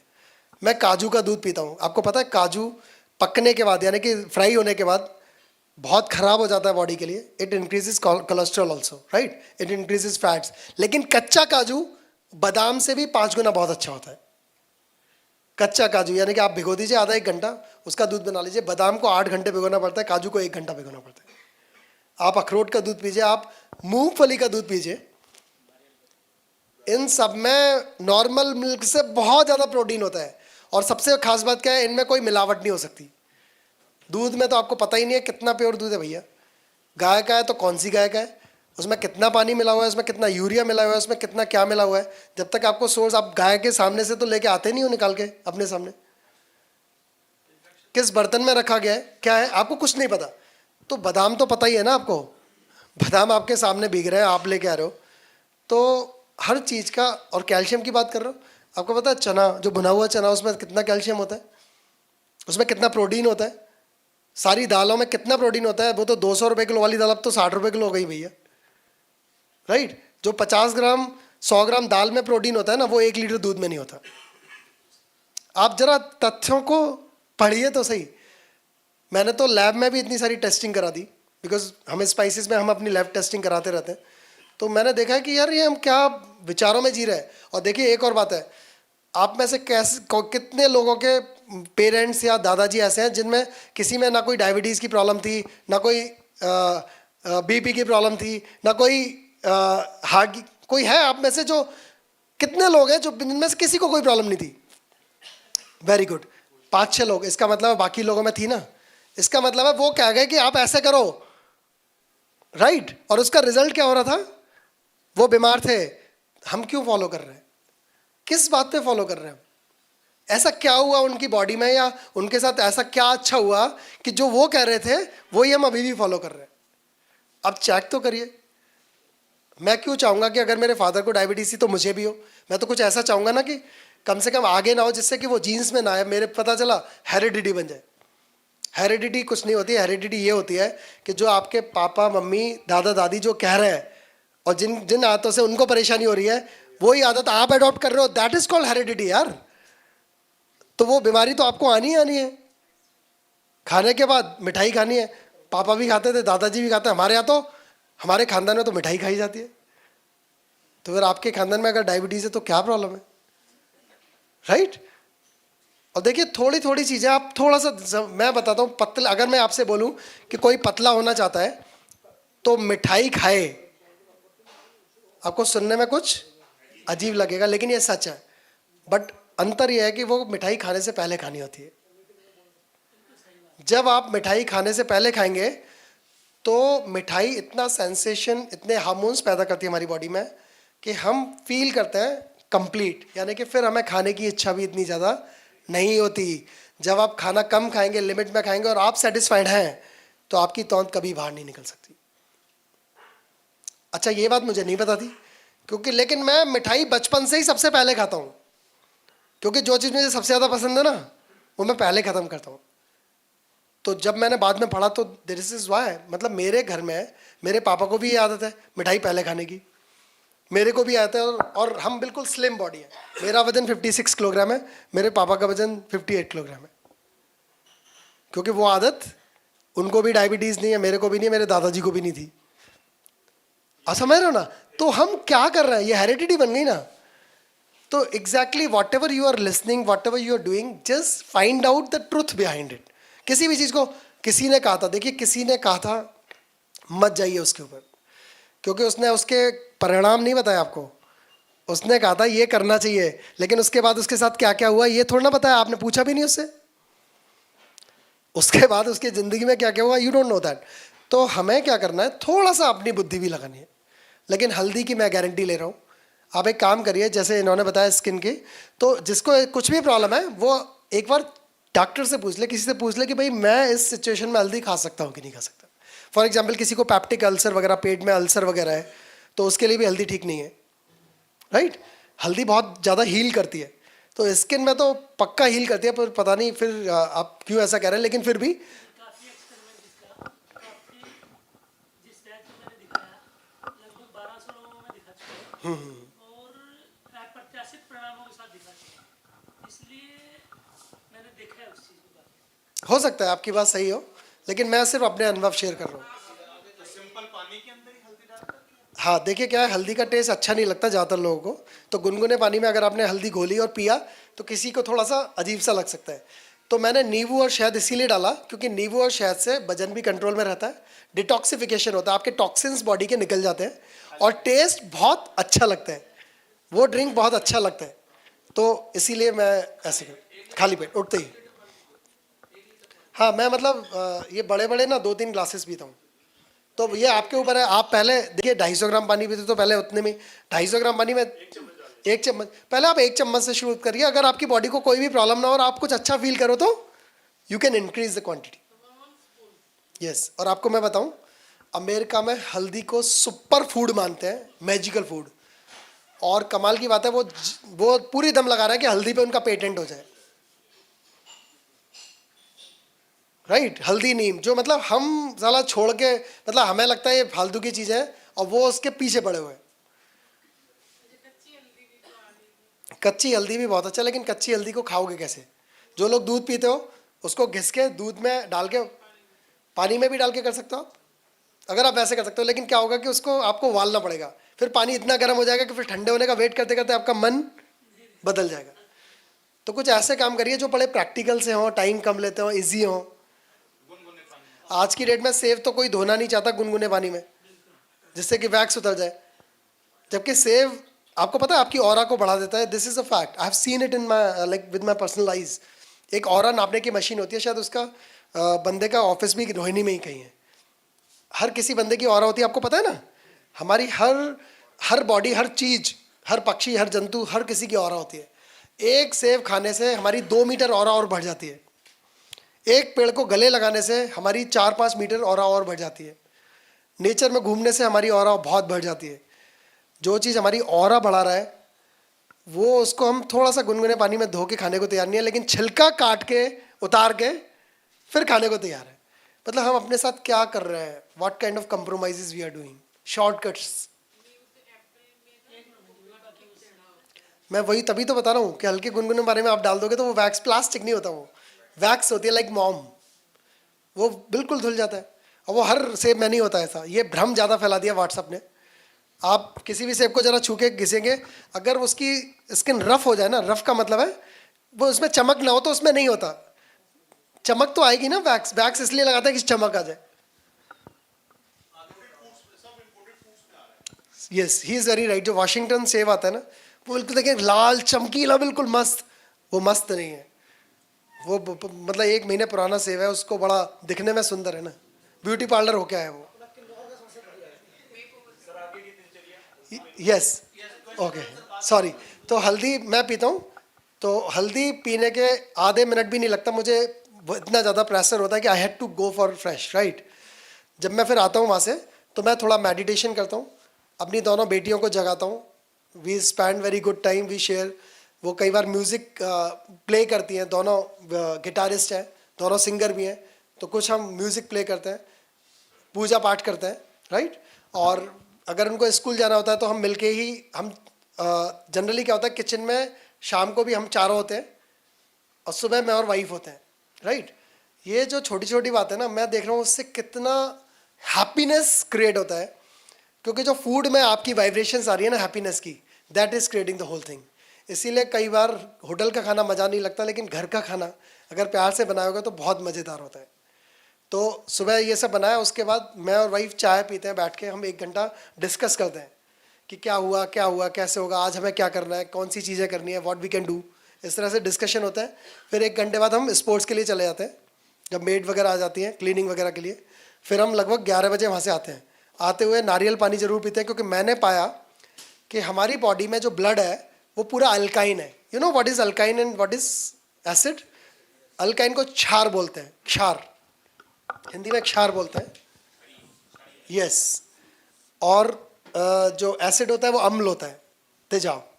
तो हमारी बॉडी में, पूरी बॉडी में सबसे ज़्यादा क्या है? ब्लड है। ब्लड क्या होता है? क्षार होता है, राइट। ब्लड में एसिड नहीं होता। तो हमारी बॉडी को सबसे ज़्यादा क्षारीय चीज़ चाहिए होती है, और हम पूरे दिन उसको भरते हैं एसिड वाली चीज़ों से।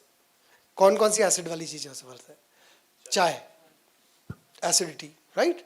उसके बाद गेहूँ, चावल, प्रोटीन्स, ये सारी चीज़ें एसिड बनाती हैं। सारी चीज़ें एसिडिटी वाली होती है। प्रोटीन ज़्यादा खाओ तो यूरिक एसिड बन जाता है, बहुत तकलीफ देता है वो, राइट। तो ये सारी चीज़ें हम पूरे दिन खाते रहते हैं। जबकि क्षार कहाँ मिलता है? क्षार मिलता है ग्रीन, नहीं, ऑल वेजिटेबल्स हैव क्षार। सारी सब्जियां, सारे फल क्षार होता है। तो हम नारियल पानी पीते हुए आते हैं, नारियल पानी 100% क्षार होता है, अल्काइन। देखिए झरने का पानी मैं कहाँ से लाऊंगा, हम वो वाली बातें कर रहे हैं जो सारा वाटर, जो भी वाटर होता है ना, वाटर इज मेनली अल्काइन। इसीलिए कभी जब तेजाब पीते, ज़्यादा होता होगा भाई, मैं मना नहीं कर रहा मैं आपसे, लेकिन अभी जैसे हम डिस्कस कर रहे हैं, जो नारियल का पानी है क्योंकि वो अवेलेबल है। आप देखोगे 1 किलोमीटर की रेंज में ज़रूर आपके पास अवेलेबल होगा।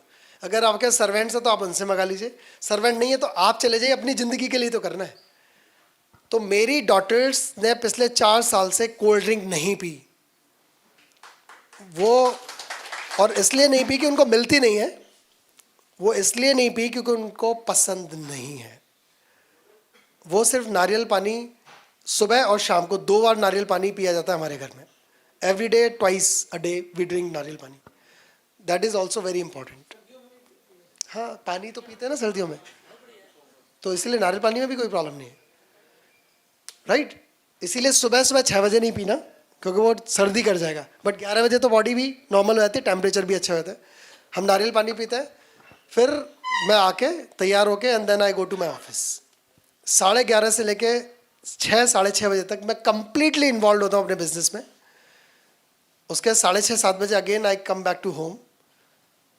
कुक भी आ जाता है, लेकिन फिर भी हम कुछ ना कुछ मिलके करते रहते हैं। और 7:30, 8 बजे तक आई हैव माई डिनर, खाना खा लेते हैं। 20 मिनट्स के लिए हम टीवी देखते हैं। एक पर्टिकुलर सीरियल है जो हम चारों को पसंद है। हम वो चारों बैठ के, जब तक हम चारों में से कोई भी गायब होता है तो मैंने वो हार्ड डिस्क लगवा रखी है जिससे वो रिकॉर्ड हो जाता है। तो जब भी वो चौथा व्यक्ति आएगा तब हम उसको ऑन करके फिर देखते हैं। कुल्फी, वो है ना कुल्फी बाजे वाला। और वो भी मुझे क्यों अच्छा लगा, वो लड़की जो है शी इज सो पॉजिटिव। वो गिर जाती है, उसके हाथ टूट जाते हैं, तब भी कहता है कि भगवान मेरे पैर अभी सही सलामत है। वो उस टाइप ऑफ पॉजिटिविटी है उसके अंदर, और उसकी पॉजिटिविटी की वजह से ही मुझे बहुत अच्छा लगता है। उसके बाद हम डिस्कस करते हैं अपना, लाइक अगेन म्यूज़िक वगैरह प्ले करते हैं साथ में। उस पर नहीं, ट्रांजिस्टर वगैरह या उस पर नहीं, टीवी पे रियल म्यूज़िक प्ले करते हैं। और फिर डिस्कस करके then we sleep at 10 o'clock। 10 बजे हम सब लोग सो जाते हैं, फिर हम सुबह 5 बजे उठते हैं। This is how I live my life the whole day, and it is all by my choice. ये मेरा अपना चुनाव है। हाँ जी, मैं चपाती ऑलमोस्ट मैंने बिल्कुल बंद कर दिया। मैं 1 या 2 चपाती पूरे दिन में लेता हूँ। मैं सब्जियाँ और फल बहुत ज़्यादा खाता हूँ। यस, सब्जियों में मैंने स्टीमिंग भी करनी शुरू कर दी थी। स्टीम करके आप मूंगफली भी खा सकते हैं, बादाम भी खा सकते हैं, और जितनी भी सब्जियाँ, ब्रोकली जो भी आपको पसंद है। तो एक स्टीमर्स होते हैं, मेरे पास एक ऐसा स्टीमर है जिसमें लाइक इस तरह का वो बर्तन है, यहाँ पे जाली लगी हुई है 2। यहाँ पे कुछ भी आप में रख देते हैं, आलू वगैरह, शकलकंदी वगैरह, कुछ भी जो भी मुझे पसंद है, मैं 9-10 तरह की सब्जियाँ रख लेता हूँ, चाहे वो इतनी इतनी सी होंगी, बट मेरे लिए बहुत है। ये 8 से 10 मिनट चलता है। आप इसे ढक के रख दीजिए, 20 मिनट बाद आपका लंच डिनर सब तैयार हो जाता है। उसके ऊपर कभी पिज़्ज़ा पास्ता सीजनिंग डाल दी, विच इज़ ऑर्गेनो वगैरह, बेसिल लीव्स डाल दी, ऐसे करके आई डू इट। तो ये मैं फूड मैंने अडॉप्ट कर रखा है। रोटी वगैरह बहुत कम कर दिया मैंने। मिल्क इज़ ज़ीरो, मिल्क मैंने बंद कर दिया, और इसका मैंने अच्छा प्रभाव देखा। हाँ, बादाम वगैरह का मिल्क लेते हैं हम। बादाम, अखरोट, काजू पे ये अपना मूंगफली, इनका मिल्क बहुत अच्छा होता है। आप स्टडी करेंगे तो ये बहुत ज़्यादा मतलब डिफरेंस है। जो दूध हमें उतना फ़ायदा नहीं देता, वो इसका दूध आपको बहुत फ़ायदा देगा। So this is how I do. और ये मेरी विल पावर है। अगर मुझे कोई बताता है कि आपको 4 बजे उठ के अगर आपने 2 बादाम खा लिए तो आपकी बुद्धि और तेज़ हो जाएगी, तो I will start doing it. मतलब मेरे पास सबसे स्ट्रांग जो मेरे पास मेरी असेट है वो मेरी विल पावर है। मैं जो चाहता हूँ वो होने लगता है। मेरे पास कोई बहाना नहीं होता कि सर्दी लग रही है, गर्मी लग रही है, उठूंगा क्या करूंगा, नथिंग। सो विल पावर बहुत ज़रूरी है, क्योंकि कोई ना कोई एक वो होना चाहिए। वो मेरी फैमिली में सबसे ज़्यादा मेरे में है। यानी कि अगर मैं वो काम नहीं करूं तो वो होंगे नहीं, लेकिन मेरी जिम्मेदारी है ना। मेरी वाइफ की जिम्मेदारी कौन लेगा? वो मेरी है ना। अगर उसको कुछ हेल्थ की प्रॉब्लम होगी तो उसकी जिम्मेदारी किसकी है? मेरी है। मेरे दोनों बेटियों को अगर हेल्थ की कोई प्रॉब्लम होती है तो किसकी जिम्मेदारी है? तो मैं ये नहीं सोच सकता ये तो उसको करना चाहिए, वो तो दूध में नहीं बनाती, वो ये नहीं करती। भाई दिस इज़ मी, मेरे लिए कर रहा हूँ मैं सब, किसी के भी लिए नहीं कर रहा। So this is what I think about my life. अगर आप मैं अपनी बात यहीं पे ख़त्म करता हूँ। थैंक यू सो मच, आपने मुझे सुना। Thank you so much. अगर किसी को कुछ जानना है तो वो मुझे बात कर सकते हैं। जो भी समय बचा है आप देखिए उसको। एक और बात बताता हूँ, मैं घड़ी नहीं पहनता पिछले 1.5 साल से। और जब से मैंने घड़ी पहनना बंद किया तब से मुझे लगता है कि मैं वर्तमान में सबसे ज़्यादा जी रहा हूँ। मुझे समय का कोई होश नहीं होता। मैं जिस काम को करता हूँ मैं उसमें इन्वॉल्व हो जाता हूँ, और फिर जब वो काम खत्म होता है then I keep up myself. तो इसीलिए मैं बार बार आपसे पूछ रहा हूँ कि समय का आप ध्यान रखिएगा। बताइए, कोई अगर मुझसे कुछ जानना चाहता है जो मैं शेयर कर सकता हूँ, आप प्लीज़ मुझे बताइए।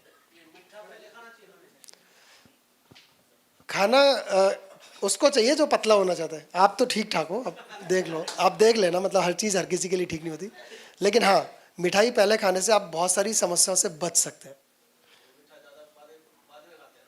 हाँ, तो आप क्या करते हैं पता है, पहले अपने ट्रक को पूरा ओवरलोड करके उसके बाद एक्स्ट्रा लोड लगाते हैं। तो होता क्या, आपको जुर्माना तो लगेगा ही, और वो जुर्माना क्या है, अनहेल्थ। खराब हो गई। नहीं सर, आयुर्वेद भी यही कहता है कि मीठा पहले खाना चाहिए। पहले ब्याह शादी में हाँ, पहले ये लड्डू खिलाते थे, उसके बाद खाना। यस, यहाँ भी मैं पहले गुलाब जामुन वेरी गुड। तभी देखिए ना, अशोक जी के लिए तालियां बजाइए, ही इज वेरी फिट। मैं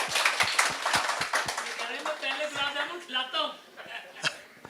क्या होने वाला है, वहाँ ओवरलोड हो जाएगा लाइन में। गुलाब जामुन पे, हाँ जी, गुलाब जामुन पे लाइन प्लीज। चीनी की, हाँ,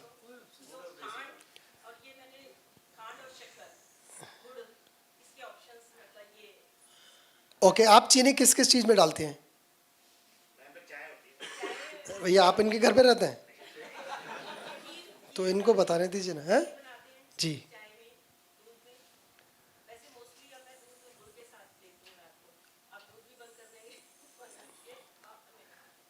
देखिए, आप कोई भी चीज़ बंद करें, स्टार्ट करें, उसके पीछे एक ऑब्जेक्ट होना चाहिए। मैं आपको एक छोटी सी चीज़ बताता हूँ। आज की डेट में सबसे बड़ी प्रॉब्लम क्या है कि हम ट्रक बन चुके हैं और हमारे पहिए लगे हुए हैं मारुति के। जो जितनी भी घुटनों की और पैरों की प्रॉब्लम्स हैं, ये वही है कि ट्रक में आपने मारुति के पहिए लगा रखे हैं, तो फ्रिक्शन तो आएगी। ये जवाब देंगे। अगर आप अपनी सीढ़ियों पे तेज़ी से उछल उछल के नहीं भाग सकती, तो आप समझ लीजिए कि you are having this problem, यानी कि आपने अपनी गाड़ी किसी और चीज़ की और पहिए आपके किसी और चीज़ के। तो चीनी क्या करती है हमारी बॉडी में? चीनी और कोई भी मिठाई, ये हमारी बॉडी में कैल्शियम ख़त्म करती है। कैसे करती है? बड़ा साइंटिफिक सा वे है। हमारी बॉडी अल्काइन है, मैंने आपको बताया था ना, जो ब्लड है हमारा अल्काइन है, क्षार है उसमें। तो ब्लड में कैल्शियम होता है, राइट। चीनी क्या करती है? एसिडिटी बनाती है। एसिडिटी क्या करता है? कैल्शियम को एब्जॉर्व कर लेता है। तो जब कैल्शियम में, ब्लड में कमी हो जाती है कैल्शियम की, तो ब्लड क्या करता है? हड्डियों से लेता है। बोलता मेरे को तो बिना कैल्शियम के चलेगा नहीं, तो मुझे हड्डियों से लेना पड़ेगा। और इस तरह से लेडीज़ की या जेंट्स की हड्डियां धीरे धीरे धीरे धीरे कमज़ोर होती हैं। ये चीनी करता है। आप जो भी चीज़ें करती हैं, हम देखिए, हम क्यों खाते हैं? जो हमें पर्टिकुलर चीज़ खानी होती है, because of are tongue, not because of our body. क्योंकि बॉडी के लिए खाते तो आप फल और सब्जियां ही बहुत खाते, बादाम खाते, ड्राई फ्रूट्स खाते, प्लांट बेस्ड चीज़ें खाते। तो आप बॉडी के लिए नहीं खा रहे हो। अगर आप सोच रहे हो कि आप बॉडी के लिए कर रहे हो, आप नहीं कर रहे हो। You are doing it for few minutes. जितनी देर आपको जीभ पे टेस्ट है, आप उतनी देर के लिए कर रहे हो। तो जब आप उससे डिटैच आप कर पाओगे, तब आप आगे बढ़ पाओगे। तो जहाँ तक है वहाँ तक चीनी का ऑप्शन ही क्यों ढूंढना? आप वो चीज़ों का ऑप्शन ढूंढो ना, कि खीर की जगह आप कुछ ऐसा बनाओ, आप खजूर खाओ। आपको मिठाई की क्रेविंग है, तो आप ऐसी चीज़ें देखिए जो आप मीठी भी हों। और बाकी मैं आपको बताता हूँ, स्टीविया एक प्लांट आता है, ड्राई लीव्स भी मिलती हैं उसकी। स्टीविया की इतनी सी पत्ती अगर एक कप चाय में डाल दी जाए, तो वो चाय पूरी मीठी हो जाती है। और स्टीविया डायबिटीज से बचाती है। मुझे नहीं पता आप में से कितने लोग जानते थे स्टीविया के बारे में। देखिए, काफ़ी लोग जानते हैं। तो आप स्टीविया यूज़ कीजिए, वो आपके लिए शायद सही रहेगा, अगर वो आपको फिट कर देता है। जी,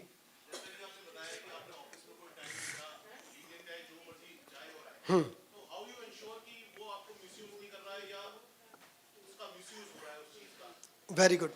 ये बहुत सही क्वेश्चन आपने पूछा।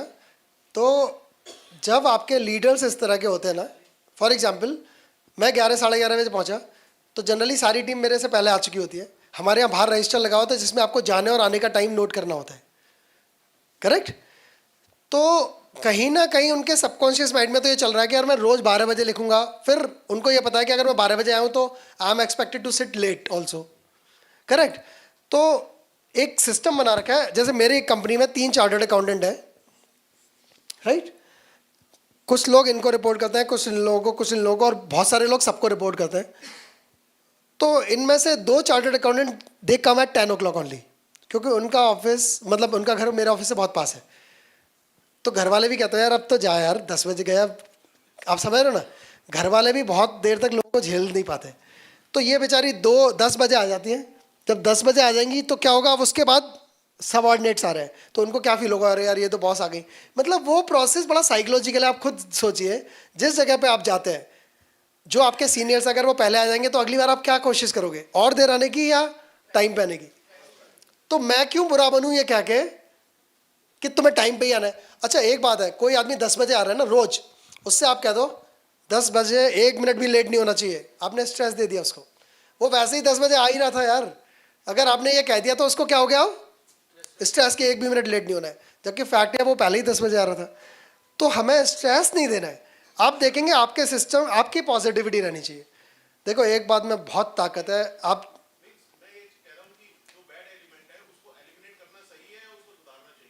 नहीं, बैड कौन है। अच्छा अब मैं आपको एक एग्जांपल देता हूँ। मैंने किसी भी वक्त बात नहीं करी कि कोई बैड एम्प्लॉय है, जो देर से आता है वो भी बैड नहीं है। मेरा एक एम्प्लॉय है वो 4 घंटे में सपोज 100 किलो मसाले बनाता है, और एक एम्प्लॉय है जो 8 घंटे में 100 किलो बनाता है, राइट। दोनों, एक 4 घंटे के लिए आता है, एक 8 घंटे के लिए आता है। मेरे लिए कौन सा बढ़िया है। आप ये मत देखो, एक बात बता दो मैं आपको, जो लोग लेट आते हैं ना उनकी एफिशिएंसी बहुत ज़्यादा होती है। वो वैसे ही एक बर्डन लेके चल रहा है कि मैं लेट आया हूँ, वो अपने काम को इतनी तल्लीनता के साथ करता है कि वो 1 भी मिनट वेस्ट नहीं करता। ये बैड और गुड तो आपने डिफाइन कर दिया ना। जितना डाउट अपने जीवन में रखोगे ना, आप यहाँ पे बैठे हो, आपके घर पे क्या हो रहा है आपको नहीं पता, तो आपने मान लो एक डाउट क्रिएट कर लिया। फॉर एग्जाम्पल मैं एक डाउट क्रिएट करवाऊँ आपको अभी। देखिए आपका सारा पैसा कहाँ पे है, बैंकों में, म्यूचुअल फंड में, इंश्योरेंस पॉलिसीज में, सब कुछ। ये डाटा कहाँ पे है, कंप्यूटर्स में। जिस दिन ये सारे हैक हो गए उस दिन तुम्हारे पैसा का क्या होगा, कभी सोचा है इस बारे में। और आपको लगता है हैक नहीं हो सकता। अगर कंप्यूटर है ना तो ऐसा साला कोई कंप्यूटर नहीं है जो हैक नहीं हो सकता। आप समझ रहे हो मेरी बात को। तो कितना बड़ा हम रिस्क लेके जी रहे हैं, तो फिर ये क्या फर्क पड़ता है कि वो एम्प्लॉय क्या कर रहा है। डाउट मत क्रिएट करो, सारे doubt they will come back to you. अगर आपने सोचा ना कि ये मेरा बच्चा ना मेरे जाते ही बस टीवी देखने लगता है, he will do it definitely. और अगर आपने सोच लिया ना कि बहुत बढ़िया बच्चा है, ये पढ़ता ही होगा, अब वो नहीं पढ़ रहा है या पढ़ रहा है, दैट इज अनदर कॉल। लेकिन पहले अपने आप को प्योर करना पड़ेगा। Don't live in the doubts, वो भी स्ट्रेस देते हैं हमें। वो अनसर्टेनिटी तो ये है। डाउट क्या कर रहा है, अनसर्टेनिटी। डाउट वो चीज़ है जो अब पता ही नहीं है सच क्या है झूठ क्या है, लेकिन फिर भी है। हाँ जी जी, 100%। अगर आपका बिजनेस उससे बढ़ता है तो आपको जरूर रहना चाहिए, लेकिन उसी सीमा में।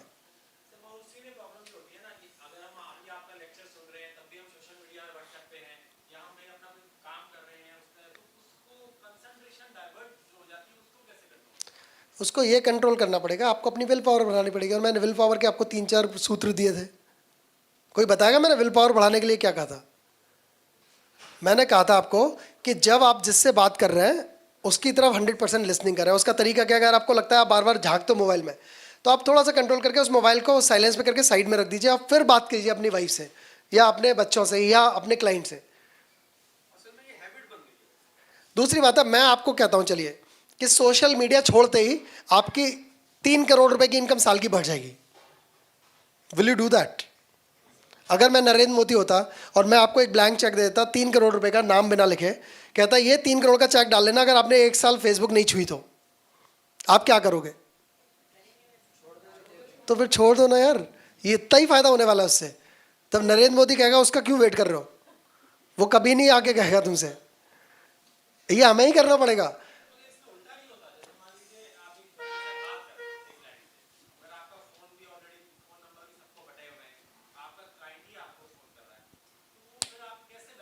मेरे को भी ये प्रॉब्लम थी। यहाँ पे राजेश राठौर जी बैठे हैं, एक क्लास उनको भी लेनी चाहिए यहाँ पे। अगर आप पॉटी करके आए हैं, आपके दोनों हाथ खराब है, फोन की घंटी बज गई, व्हाट विल यू डू। नहीं, उस वक्त क्या करोगे, उस वक्त क्या करोगे। तो आप हमेशा सोचो कि जो आप कर रहे हो, जिस चीज़ को उस वक्त कर रहे हो, वो बहुत ज़्यादा इंपॉर्टेंट है। और उस वक्त देखो भी कॉल बैक तो कर ही सकते हो ना आप।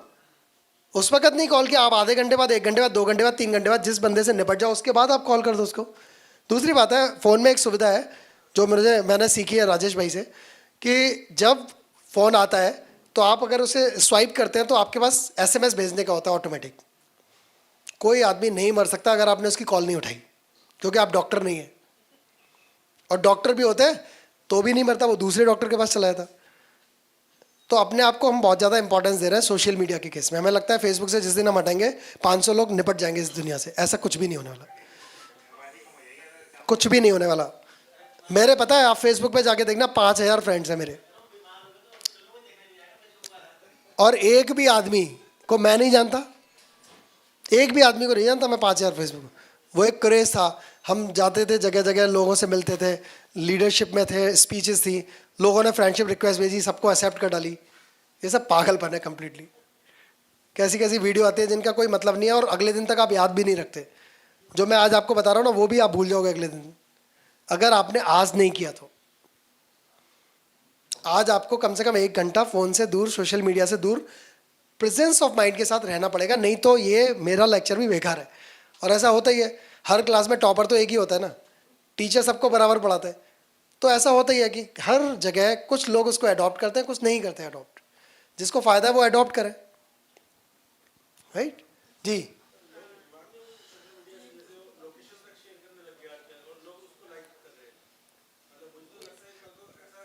तो आप क्या कहना चाहते हैं, आप मुझे क्या बताना चाहते हैं?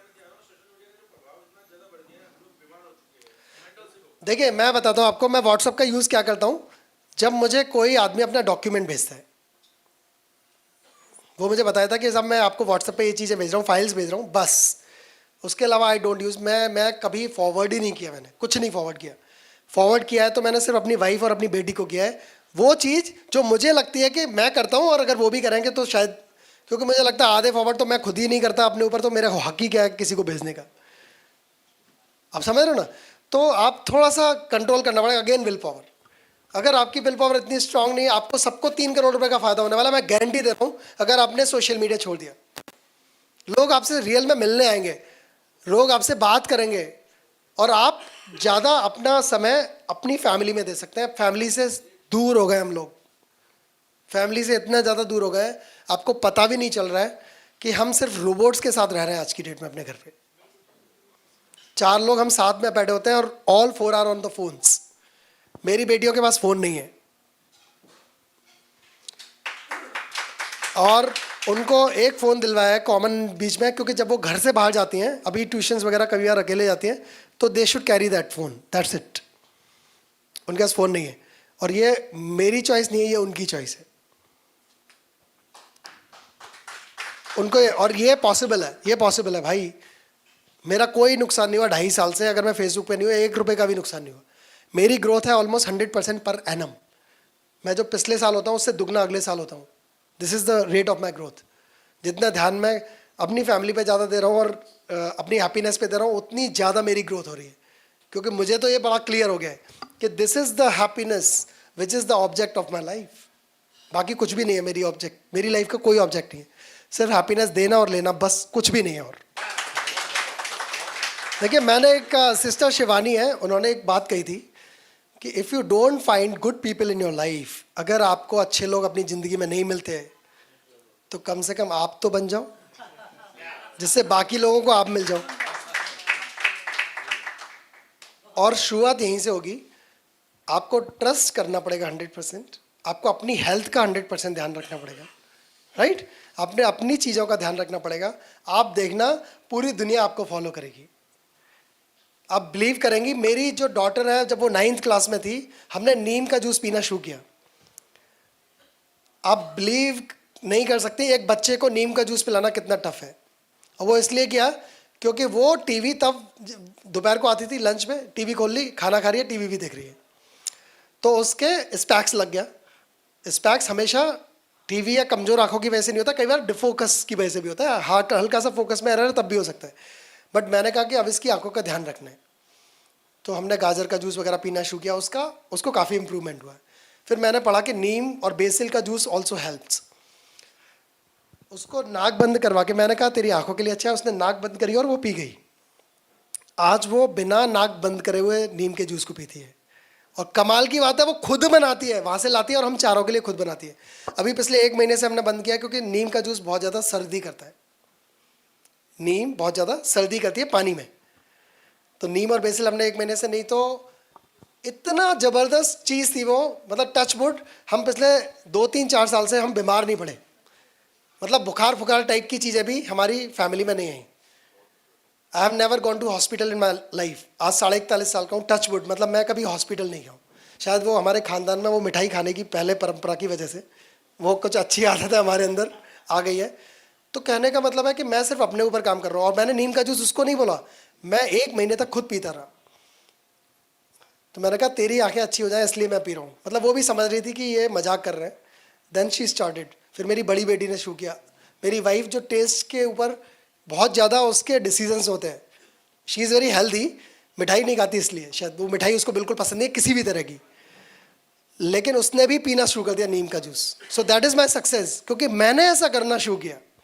हमें सिर्फ अपने ऊपर फोकस करना है, हम सबको बस ट्रस्ट करना शुरू कर दीजिए, अपनी हेल्थ पे ध्यान रखने दीजिए। BMI समझते हैं ना सब लोग, बॉडी मास इंडेक्स, बड़ा सिंपल है कि जितना आपकी लंबाई है, जितनी आपकी लंबाई है, किसी की अगर 160 सेंटीमीटर लंबाई है उसमें से 100 घटा दीजिए, उससे ज़्यादा आपका वेट नहीं होना चाहिए। शुक्रिया पंकज जी।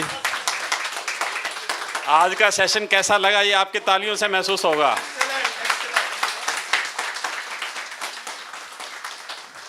धन्यवाद पंकज जी।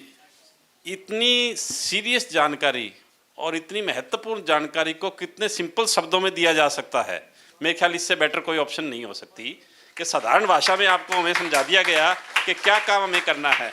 एक चीज़ को इन्होंने फैमिली के हर पॉइंट को हमारे को पकड़ा है, बिजनेस से लेके, फैमिली से लेके, इंडिविजुअल से लेके, सारी चीज़ों को अगर सारा रिजल्ट जैसे अभी बता रहे थे कि दोबारा सुनना है, तो अगर हम एक बार सुन के उसका रिजल्ट निकाल लेते हैं, और इन्होंने तो 100 बातें बोली होंगी, खुद यही कह रहे हैं। मैं भी ये बात कहता हूँ, हमारे इतने मोटिवेशनल स्पीकर आते हैं कि सबकी 100 बातें आपको याद नहीं रखनी, that is not possible. Her speaker की 1-2 बातें याद रख लो, आपका आराम से ज़िंदगी आसानी से कट जाएगी, बड़ी पीसफुली, बड़ी शांति से। तो इनकी बातों को सुन के यहीं छोड़ के मत जाना। जैसे खाना खाओगे उसके साथ पेट में उतार लेना, दिमाग में उतार लेना, और उनकी बातों को जाके शाम को 1 घंटा जरूर इनके लिए टाइम निकाल दो अगर आप, और इनके लिए नहीं, अपने लिए। इनकी बातों को अगर 1 घंटा रात में आपने मनन कर लिया तो हमारी ज़िंदगी में बहुत चेंजेज आ जाएगा, और जो चेंजेज आएगा उसकी सूचना आप हमारे को जरूर देंगे ताकि हमें आगे फॉलोअप कर सकें और ये आगे और लोगों को मोटिवेशन कर सकें। इसी के साथ मैं धन्यवाद करता हूं और हमारी टीम से निवेदन करता हूं कि आप सम्मान करेंगे पंकज अग्रवाल।